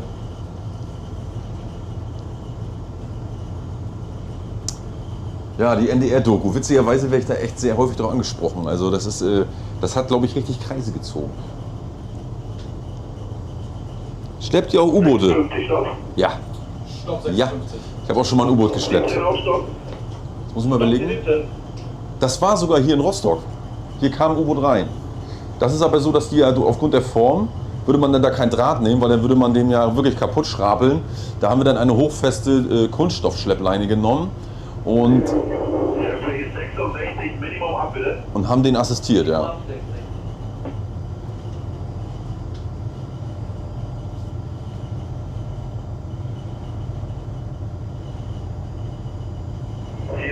die 30 ab. Ich hab die 64.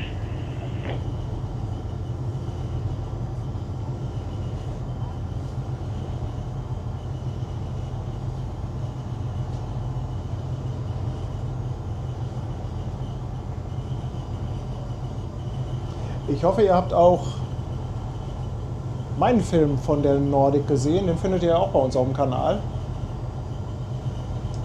Da gibt es auch ein paar Infos, auch ein paar tolle Bilder. Also schaut da gerne mal rein. War sogar, ich glaube, 1 oder 2, also war kurz, unseren Film auf der Nordic haben wir kurz vorm NDR gedreht. Ne? Also war ungefähr aber die gleiche Zeit. Ne? Ich glaube ja. Also ich glaube ja. Sie irgendwie 2-3 Wochen dazwischen. Da sind auch oder viele so. Fragen erläutert und ja, fand ich auch super. Ja, genau, ja. da haben wir uns ja kennengelernt und dann haben wir darauf entschlossen, dass wir das irgendwie ganz cool finden, wenn wir noch ein bisschen was zusammen machen. Vielleicht sind ja unsere Moderatoren einmal so Ja. lieb und können mal den Link zu dem Nordic-Video raussuchen. Genau, Film zu Nordic. Achso, Fairplay Tonstuhl, genau. Es gibt noch einen, 10 Minimum bitte. wir haben noch einen Werbefilm von Fairplay, genau, das haben wir auch noch. Das ist, ja. 56 auch Minimum. Minimum 56. Kommt sogar die Sonne raus, kick an, du wa? Ja, Ja, danke für die Geduld. Ja, alles gut. Ich freue mich ja, dass es, ich hätte nie gedacht, dass das Interesse an diesem, 50, 30% bitte. 30%, 56. an diesem Job, an dieser Arbeit, dass es so groß ist. Und dadurch, dass mich das ja selber total begeistert, immer noch, auch wenn ich das nun wirklich schon nicht nur 2-3 Jahre mache, finde ich das aber total toll. Und wenn man da ein bisschen Aufklärung geben kann und es die Zeit zulässt und so wie jetzt auch was Interessantes ansteht, dann ja, finde ich das klasse, wenn ich da ein paar Erklärungen zu geben darf, natürlich. 56 halbe. Halbe 56. Die 17, 30%. 30, die 17. Darf jeder Schlepper jedes Schiff machen? Das kommt drauf an. Wenn es da Anforderungen an den Fahrzeug gibt, sprich an die Stärke des Schleppers, dann natürlich nicht. Grundsätzlich gibt es hier eigentlich für das Revier jetzt keine großen bautechnischen oder Leistungsunterschiede, wo man jetzt sagen müsste, ein gewisser Schlepper kann einen gewissen Job nicht machen. Ne?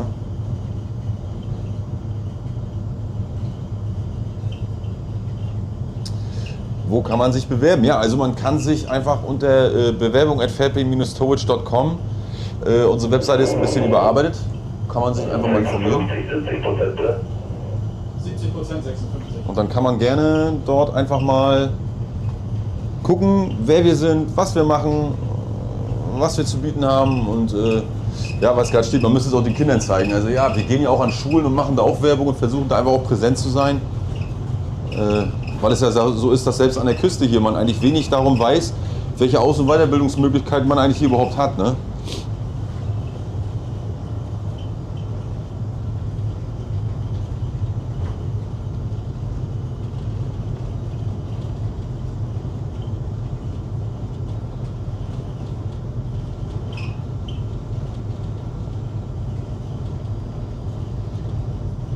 ja, jetzt sind wir auch schon, glaube ich, auf der richtigen Höhe, so in etwa. Kann das sein? Oder? Das dauert noch ein bisschen. Er geht immer noch minimal, jetzt wird das Schiff positioniert wirklich.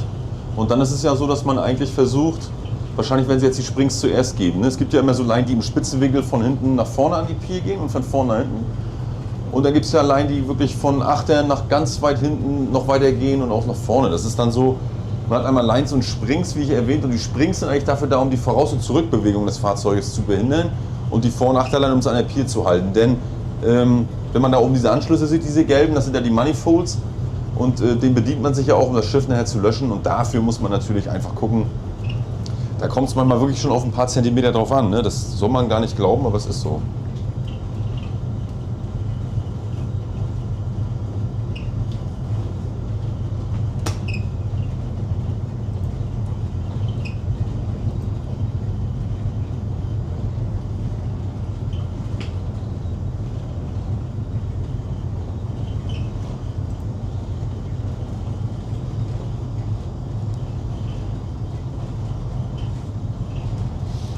Welche Voraussetzungen muss man mitbringen für Containerkram? Das weiß ich wirklich nicht. Da möchte ich mich nicht zu weit aus dem Fenster lehnen, da kann ich nichts zu sagen.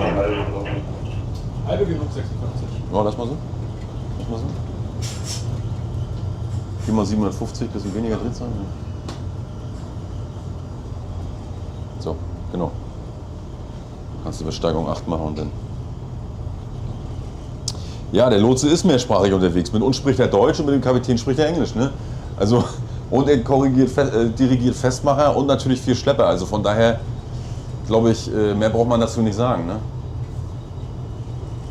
Klar unterliegen wir auch verschiedenen Einflüssen, die wir so ein bisschen auf dem Sender haben müssen, aber ich glaube, das da oben ist nochmal eine andere Hausnummer. Dann kommt natürlich noch Wind dazwischen, dann versteht man vielleicht jemanden nicht ganz so gut. Also. Halbe 17. Ist auch nicht so, dass jeder Kapitän gerade das beste Englisch spricht. Ja, das ist so.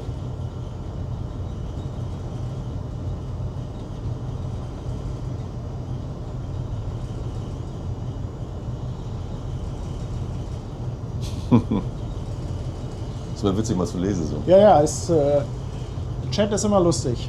Lustig, interessant, ja. Auf jeden Also Fall. an der Stelle auch nochmal ganz, ganz lieben Dank an euch alle, dass ihr überhaupt euch so sehr dafür interessiert, dass ihr dabei seid, Ja. dass ihr einschaltet und dass ihr den Kanal auch so fett unterstützt. Also das ist echt nicht selbstverständlich. Ich kann da gar nicht oft genug Dankeschön sagen. Ich selber finde es auch immer super spannend, also guckt mir das unheimlich gerne hier an. Das wisst ihr und ja, ich hoffe, dass es euch so ähnlich geht, dass ihr genauso begeistert seid davon. Also ein fettes Dankeschön an euch. Ja, ihr seid sehr wissbegierig, Felix, das ist richtig. Aber das ist ja auch gut so. Das ist ja auch gut so. Trotzdem, sorry, wenn wir nicht jede Frage beantworten. Also manchmal rattert das auch so durch. Also hier kommen ja teilweise auch. Ja, ich habe ja gesagt, ich mache gerne mal so ein bisschen Gymnastik. Selbst auf deine Uhr wird geachtet, sehe ich gerade. Ja, wieso? Irgendwie jemand hat nur geschrieben, coole Uhr, keine Smartwatch. Aber da siehst du mal, auf was für Details die Zuschauer achten. Ja, Wirklich genau. jedes kleinste Detail. Ja, mit Uhren habe ich so eine kleine Macke. Das ist so, genau, das ist so meine, finde ich ganz gut. Gibt schöne Uhren. Kann Nico eigentlich auch schon Geleien veranstalten? Ja klar, das haben wir auch trocken schon mal geübt. Also Nico kann das auch. Natürlich.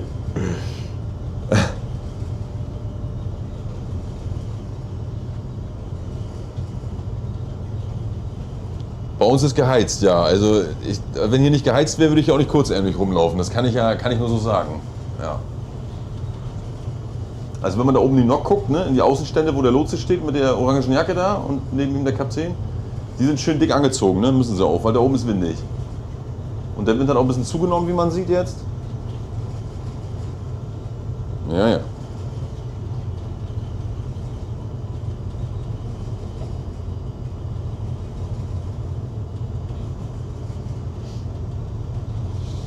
Vielleicht habe ich Infos wegen der 400 Meter des Schiffes. Ich denke, da ging noch irgendwas vorweg bei der Frage. Vielleicht Guck mal, vielleicht kann ich dir der 400 Meter Schiffe.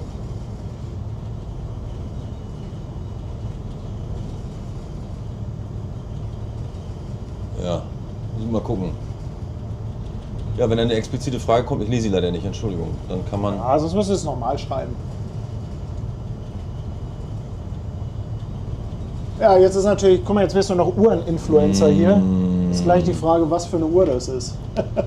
Ja, das ist eine Omega.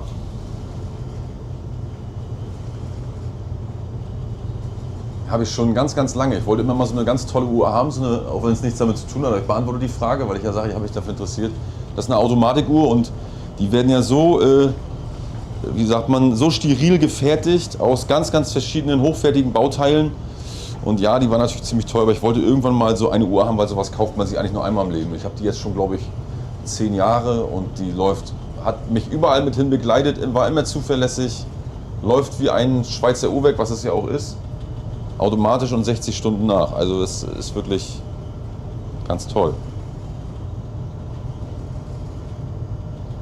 Aber es ist schon interessant, was das so für Fragen gibt. Ja, ne? Habt ihr eine Klimaanlage auf den Schleppern? Auf den neueren ja, hier muss man sagen nicht.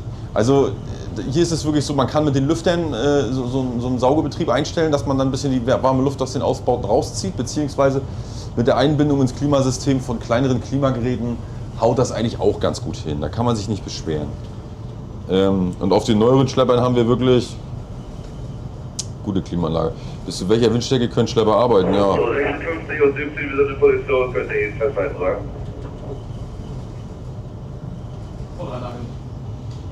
Und Anlage. Oh, zieh mal durch, gib mal ein bisschen mehr, ne? 800 geben die mal. Annageln, jawohl. Also jetzt hat er die Position erreicht und jetzt, Das heißt, wir sind jetzt quasi schon an der Pier. wir sind jetzt an der Pier und damit er jetzt wirklich das Schiff richtig sichern kann, ist es jetzt so, dass sie wirklich die Leinen dann durchholen und dafür muss das Schiff gesichert werden. Ne? Und deswegen drücken wir jetzt richtig, dass wir ihn richtig schön festhalten. Jetzt werden erst die Springs gemacht und wenn nachher die Leinen gemacht werden und die Schlepperleinen quasi im Wege sind, dann werden die auch losgeschmissen. Also wir sind nachher, wir drücken noch einen Augenblick. Okay. Ja. Akku ist aber auch bald zur Neige. Ehrlich? Ja. Aber gut, das passt schon. Das meiste haben wir ja. 20%. Jo, Robert, herzlich willkommen an Bord. Danke für deine Mitgliedschaft. Danke auch an die Trockenpfütze 23,99. Herzlichen Dank. Kai lässt nochmal 5 € da. Kai, danke dir. Außerdem Guido feiert 15-monatiges. Guido, Dankeschön. Andi, der Sattelschlepper, nochmal 5 Schweizer Franken. Dankeschön. Er sagt, mit Conny könnte man einen 24-Stunden-Stream machen. Ja, aber irgendwann brauchen wir auch eine Pause von der Sabbelei. Ja, das kann man. Das ist, Aber vielen Dank für das Lob. ja, danke. Und Tom haut auch nochmal 5 € raus. Tom, Dankeschön. Danke. Wie lange machst du den Job schon? Ich habe 2004 meine Lehre hier begonnen, bei der damaligen Buxierreederei und seit über 10 Jahren bin ich jetzt Kapitän. Also mit 28 bin ich Kapitän geworden.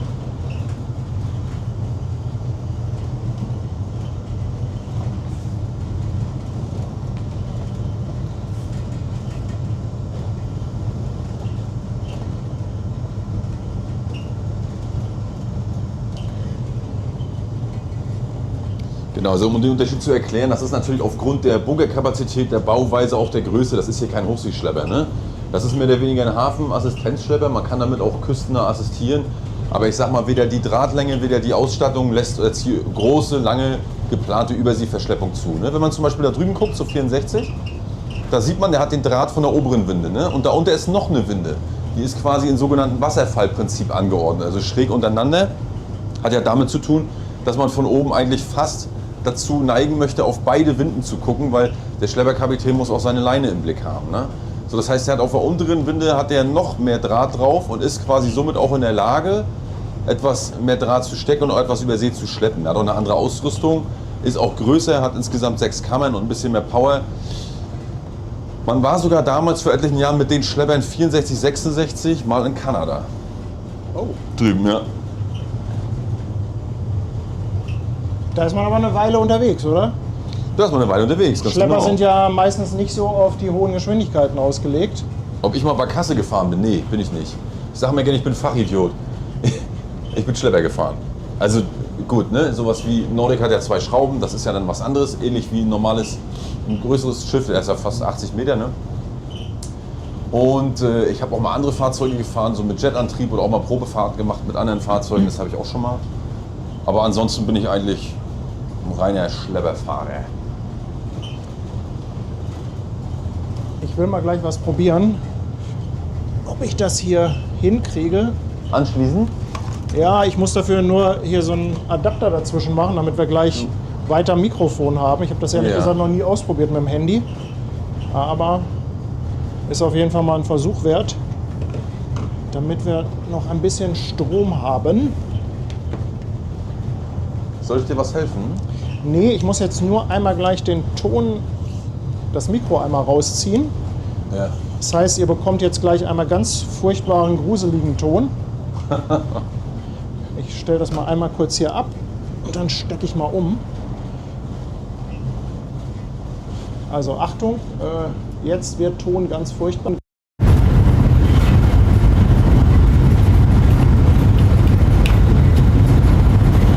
Fairplay stammt nicht vom Buxier ab. Fairplay ist quasi Buxier im Jahr 2017 so ein bisschen fusioniert.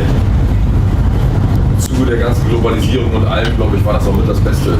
Das ist meine persönliche Meinung.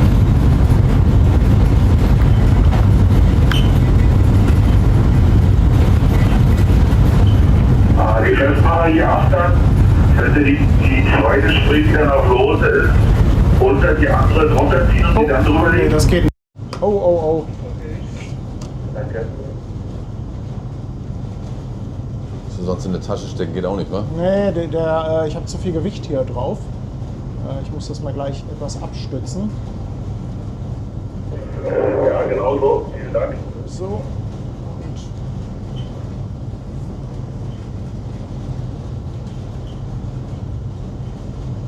Achtung. So.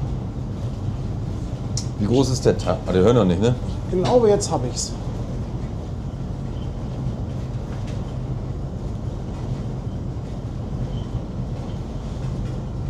Kann man uns hören?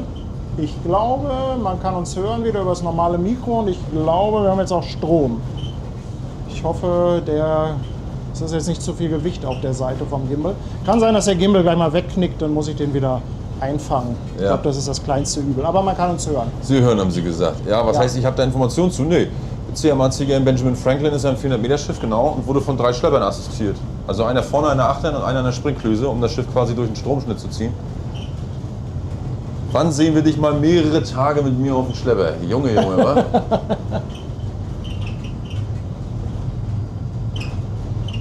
Der Griff an der Decke, genau, das ist ein Suchscheinwerfer. Vollkommen richtig. Nichts Elektrisches, schön manuell, kann nicht ausfallen, funktioniert immer. Ja.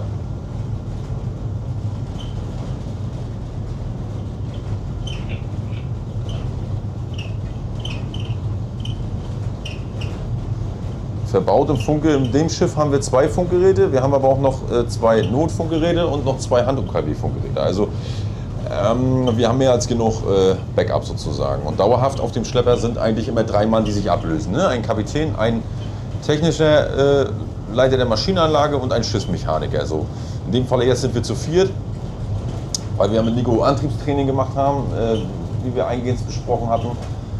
Und auf dem Schlepper da drüben, 66, 64, sind sie dauerhaft eigentlich zu 4 oder zu 5. Da ist auch mehr Platz, die sind noch ein bisschen größer. Ne?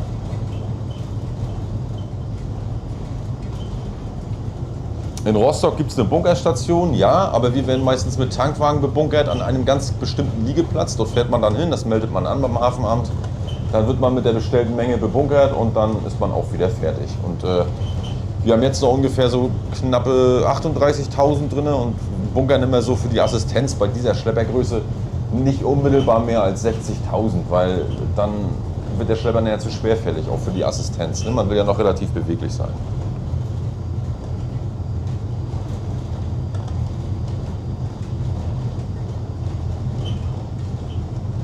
Auf einem Schlepper, der ein bisschen größer sein müsste dann, aber das haben wir auch natürlich, kann man auch mit einem Ink-Patent Skifahren, selbstverständlich.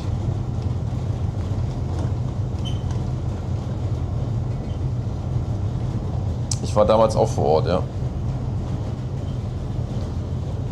Ja. So, die 64 vorne, wenn die da rankommen, dann leck auf. Leck auf die 64. Ja. Wieso der eine in blau ist und der andere... Ja, also es gibt die bei uns in rot, es gibt die bei uns in blau und auch in hellblau. Das hellblau ist mehr so der Shop. Und das rot und dunkelblaue, was ich habe, das ist halt mehr so bei uns die Kleidung für die Angestellten, so, weil wir immer ein gewisses Kontingent haben, was wir uns dann auch bestellen können, ne? Damit wir auch einheitlich rumrennen.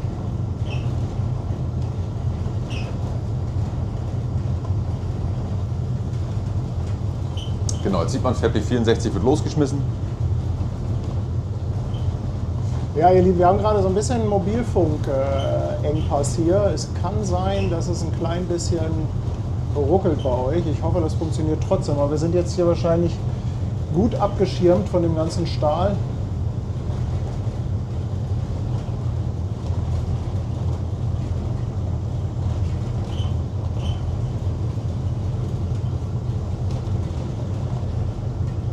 Ja, mit einer Tankfüllung kann natürlich ein Schlepper nicht bis Kanada fahren. Ne? Der muss dann natürlich zwischendurch irgendwo bunkern, das ist ganz klar. Was hat er für eine Übergangsweise? Fährst du dann auch noch als Kapitän? Vertretungsweise fahre ich als Kapitän. Bei mir ist es so, dass ich immer auch mal, selbst wenn ich auf der Nordic war, ich ja fest ein paar Jahre, ich bin trotzdem zwischendurch immer mal wieder irgendwo gefahren, habe abgelöst und weil ich das Essen ziemlich gerne mache und auch wenn neuere Schlepper kamen, wollte ich die auffahren, um einfach auch zu wissen, dass man das so kann. Ne? Das ist aber ein eigener Anspruch, das hätte ich jetzt, ja. Und halt, wenn ein Kollege mal Urlaub hatte, ne?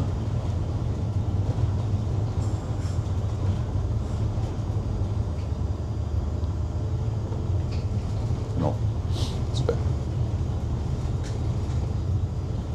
Lässt sich was über den Verbrauch sagen? Nee, kann man eigentlich nicht, weil das Problem ist, es ist wirklich so, dass wir, also jeder Job ist anders, ne? So, wenn wir jetzt zum Beispiel an der vorderen Position von der 64 gewesen wären und hätten ein bisschen mehr Wind gehabt, dann hätten wir auch mehr machen müssen. So, dementsprechend wäre unser Verbrauch höher gewesen. Ne? Ich versuche den Verbrauch ja auch immer anzupassen. Das kann man aber so jetzt wirklich nicht sagen. Also das schwer zu schätzen.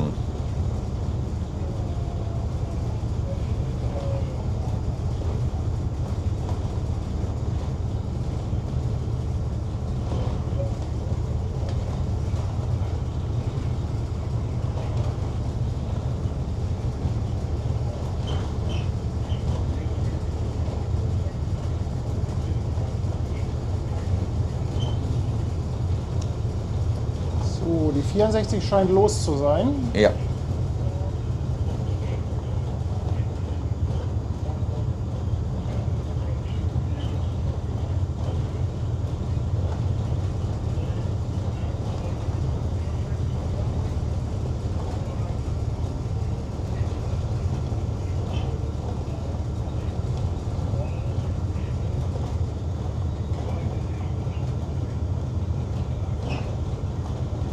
Nee, wirklich Unterschiede gibt es nicht beim Schleppen. Das kann man so nicht sagen. Also das ist, jedes Schiff wird da gleich professionell behandelt. Das ist so. 64, wenn ihr los seid, ja, dann könnt ihr, Dankeschön, Schiff bis nicht. Gut, schön bis mitten. Soll ich auch einfach die Drückers ablösen hier? Nope. Uns brauchst du nicht, danke Mirko. Nee, danke Mirko, wir auch nicht.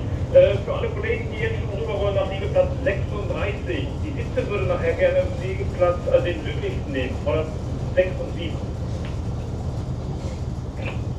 Ja, hier war gerade die Frage, ob ich heute Abend Ich wollte auch gleich hinfahren, Matthias. einen Stream mache von den AIDAs. Das ist alles davon abhängig, wann ich wieder in Hamburg bin. Also, ne, ein bisschen drücken wir hier noch. Ja, Halbe, dreiviertel Stunde dauert es wohl noch und dann dann müssen wir noch zurückfahren. fahren wir zurück und dann sind wir soweit durch. Ja, und dann muss ich halt gucken, wie ich nach Hamburg komme. Oh, guck, jetzt ist zum Beispiel hier der Gimbal gerade. So. Was macht ihr in der Freizeit auf dem Schiff? Ja, wenn wir nicht gerade schleppen, kümmern wir uns ja ums Schiff. Dass es farblich gut in Schuss ist, dass alles gut gewartet ist und funktioniert. Auch die Sicherheitseinrichtungen funktionieren, ganz wichtig. Und spricht natürlich nichts dagegen, wie ich eingehend sagte, dass man vielleicht auch mal sich die Beine vertritt oder ein bisschen Training und Sport machen kann. Da vorher hatten wir auch so Zugriff hier, die Kollegen der Feuerwehr in Groß-Klein, wo der Liegeplatz vorher war, die waren immer sehr nett und wenn die mal Hilfe braucht, dann wird ihnen geholfen. Ansonsten konnten wir auch den Sportraum mal benutzen, geht alles. Ne? Aber ansonsten, Ja, Lukas, ich glaube, ich habe es gerade beantwortet. Also es ist alles eine Frage davon, wann ich wieder in Hamburg bin heute. Ich kann es euch nicht sagen. Aber hey, AIDA haben wir ständig. Ja, also wenn ich jetzt mal frage, AIDA oder das hier, das ist ja schon eine rhetorische Frage.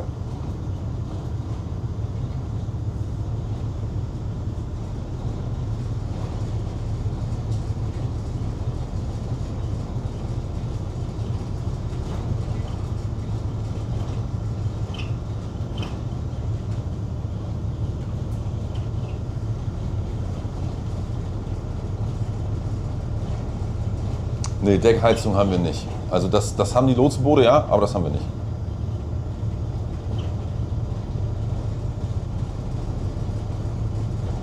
Kreuzfahrtschiff geschleppt? Ja, ein paar Mal schon. Also gerade hier ist es sehr, sehr, also nicht sehr, aber es ist nicht selten, dass da, wo wir Paddy von eingesammelt haben, liegen im Sommer auch gerne mal Kreuzfahrtschiffe. Und hier sind in der Regel immer so west-nordwestliche Winde, also ziemlich ablandig, dass sie sich häufig mal der Hilfe eines Schleppers bedienen, selbst wenn es nur zur Sicherheit ist. Ne? Aber das kann häufig dann doch mal der Fall sein, auf jeden Fall.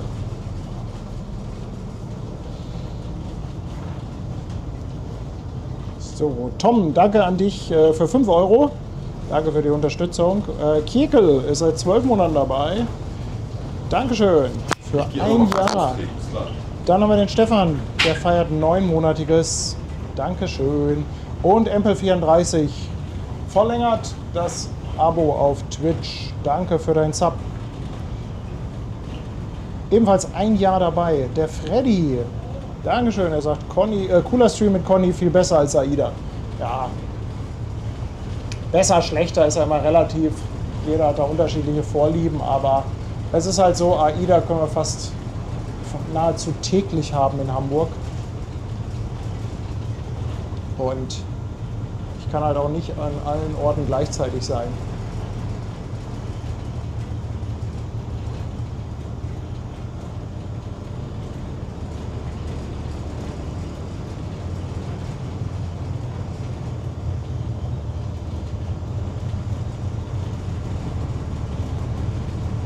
Oh. Ja, der Gimbal, der mag das nicht. Ich habe jetzt hier an der einen Seite den so einen Adapter angesteckt, damit ich Mikro und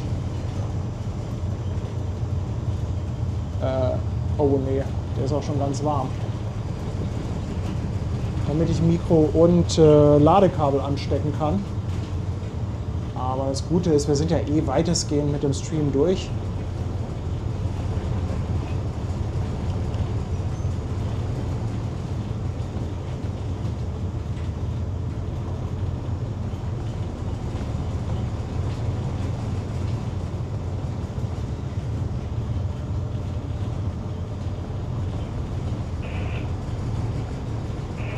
Ich muss mir da noch mal was anderes überlegen, wie ich das Telefon mit Gimbal mit Dauerstrom versorge. Aber pass mal auf, Leute, ich mache mal Folgendes. Moment mal, Achtung. So. Ich mache jetzt nämlich mal Folgendes. Ich nehme einfach mal gar keinen Gimbal mehr und nehme das Handy einfach in die Hand. Ja. Ich glaube, wenn man sich ein bisschen konzentriert, funktioniert das auch. Aber ich habe schon gesagt, wir sind ja eh weitestgehend durch. Also wir drücken jetzt hier noch so ein bisschen. Und gleich kurz vor Schluss wollen Conny und ich ja auch noch ein bisschen Zeit zum Quatschen haben. Genau. Also wir sind jetzt 2,5 Stunden dabei. Aber ich glaube, es geht auch mal so ohne Gimbal.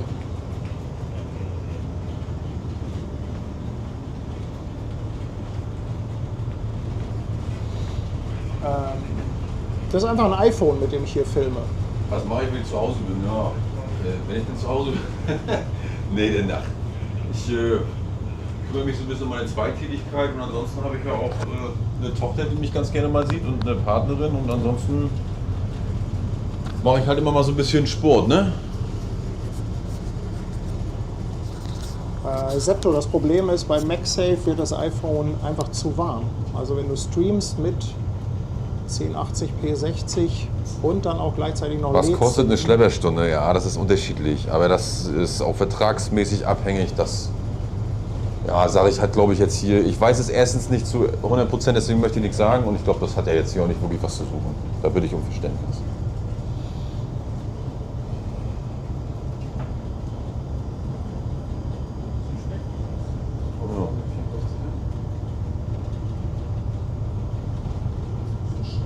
Wir müssen unsere Arbeitsbekleidung nicht selber bezahlen. Nee, das stellt unser lieber Arbeitgeber. Hier möchte jemand das Radar sehen. Ja, das haben wir hier. Da, ja. Nee, von der anderen Seite geht es besser. So.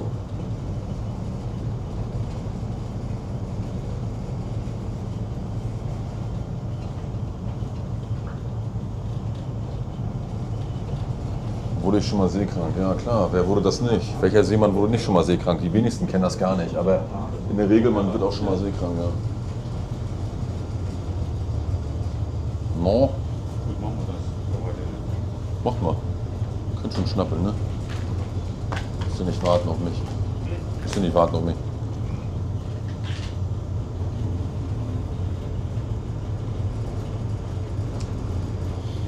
Ja, hier ist nochmal die Frage nach Schutzkleidung. Ja, draußen an Deck, ne? Aber hier oben auf der Brücke Genau, habt ihr draußen keine also, spezielle... wenn wir jetzt angespannt hätten, dann ist es ja so, dass der Schiffsmechaniker eine Arbeitssicherheitsweste trägt, also quasi eine selbstauslösende.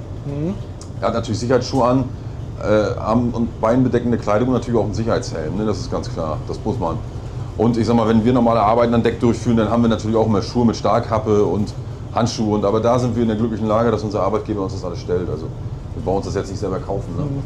Ist ja auch der Wunsch nach einheitlicher Erscheinung nach außen und das ist schon schön, dass das dann so...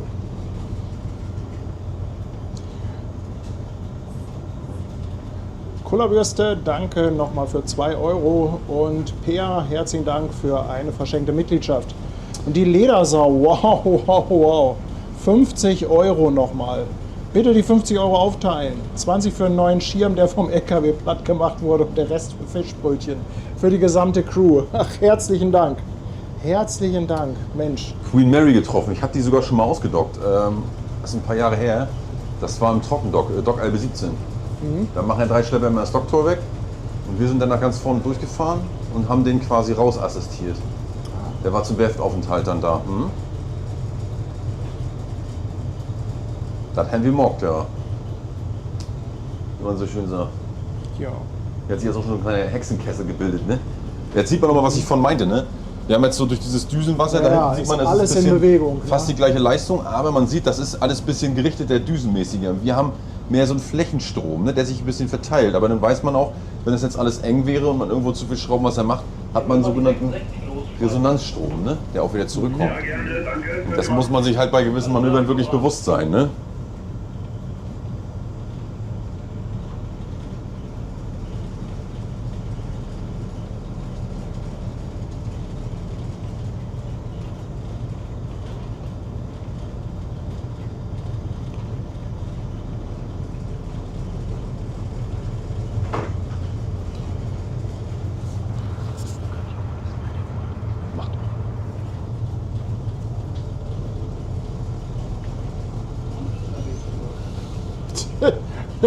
Habt ihr auch Raketenwerfer an Bord? Nee. Klar, voll ausgestattet hier. Wir sind ja nicht beim Militär hier. Lustige Frage.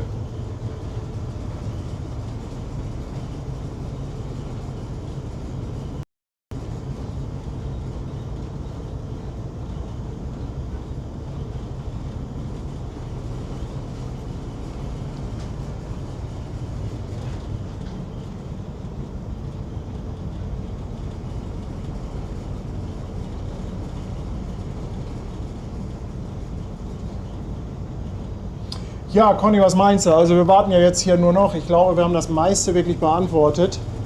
Das denke ich, haben wir. Ich würde sagen, wir nutzen die Zeit noch ein bisschen zum Quatschen. Ich glaube, wir haben wirklich einen ganz wunderbaren Stream gehabt. Ich drehe die Kamera noch mal um. Ich habe die jetzt in der Hand, nicht mehr auf dem Gimbal. Ja. Ja, also ich fand es super spannend wieder. Schön, freut nicht nur mich. spannend, auch sehr kurzweilig mit dir.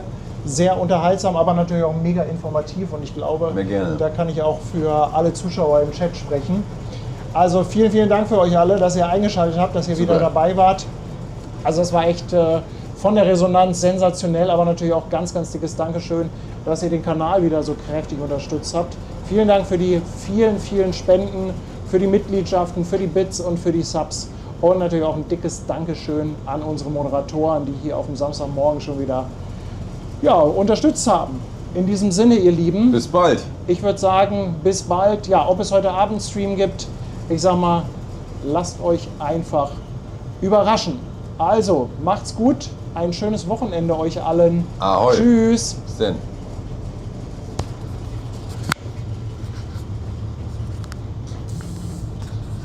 So ist aus. Na.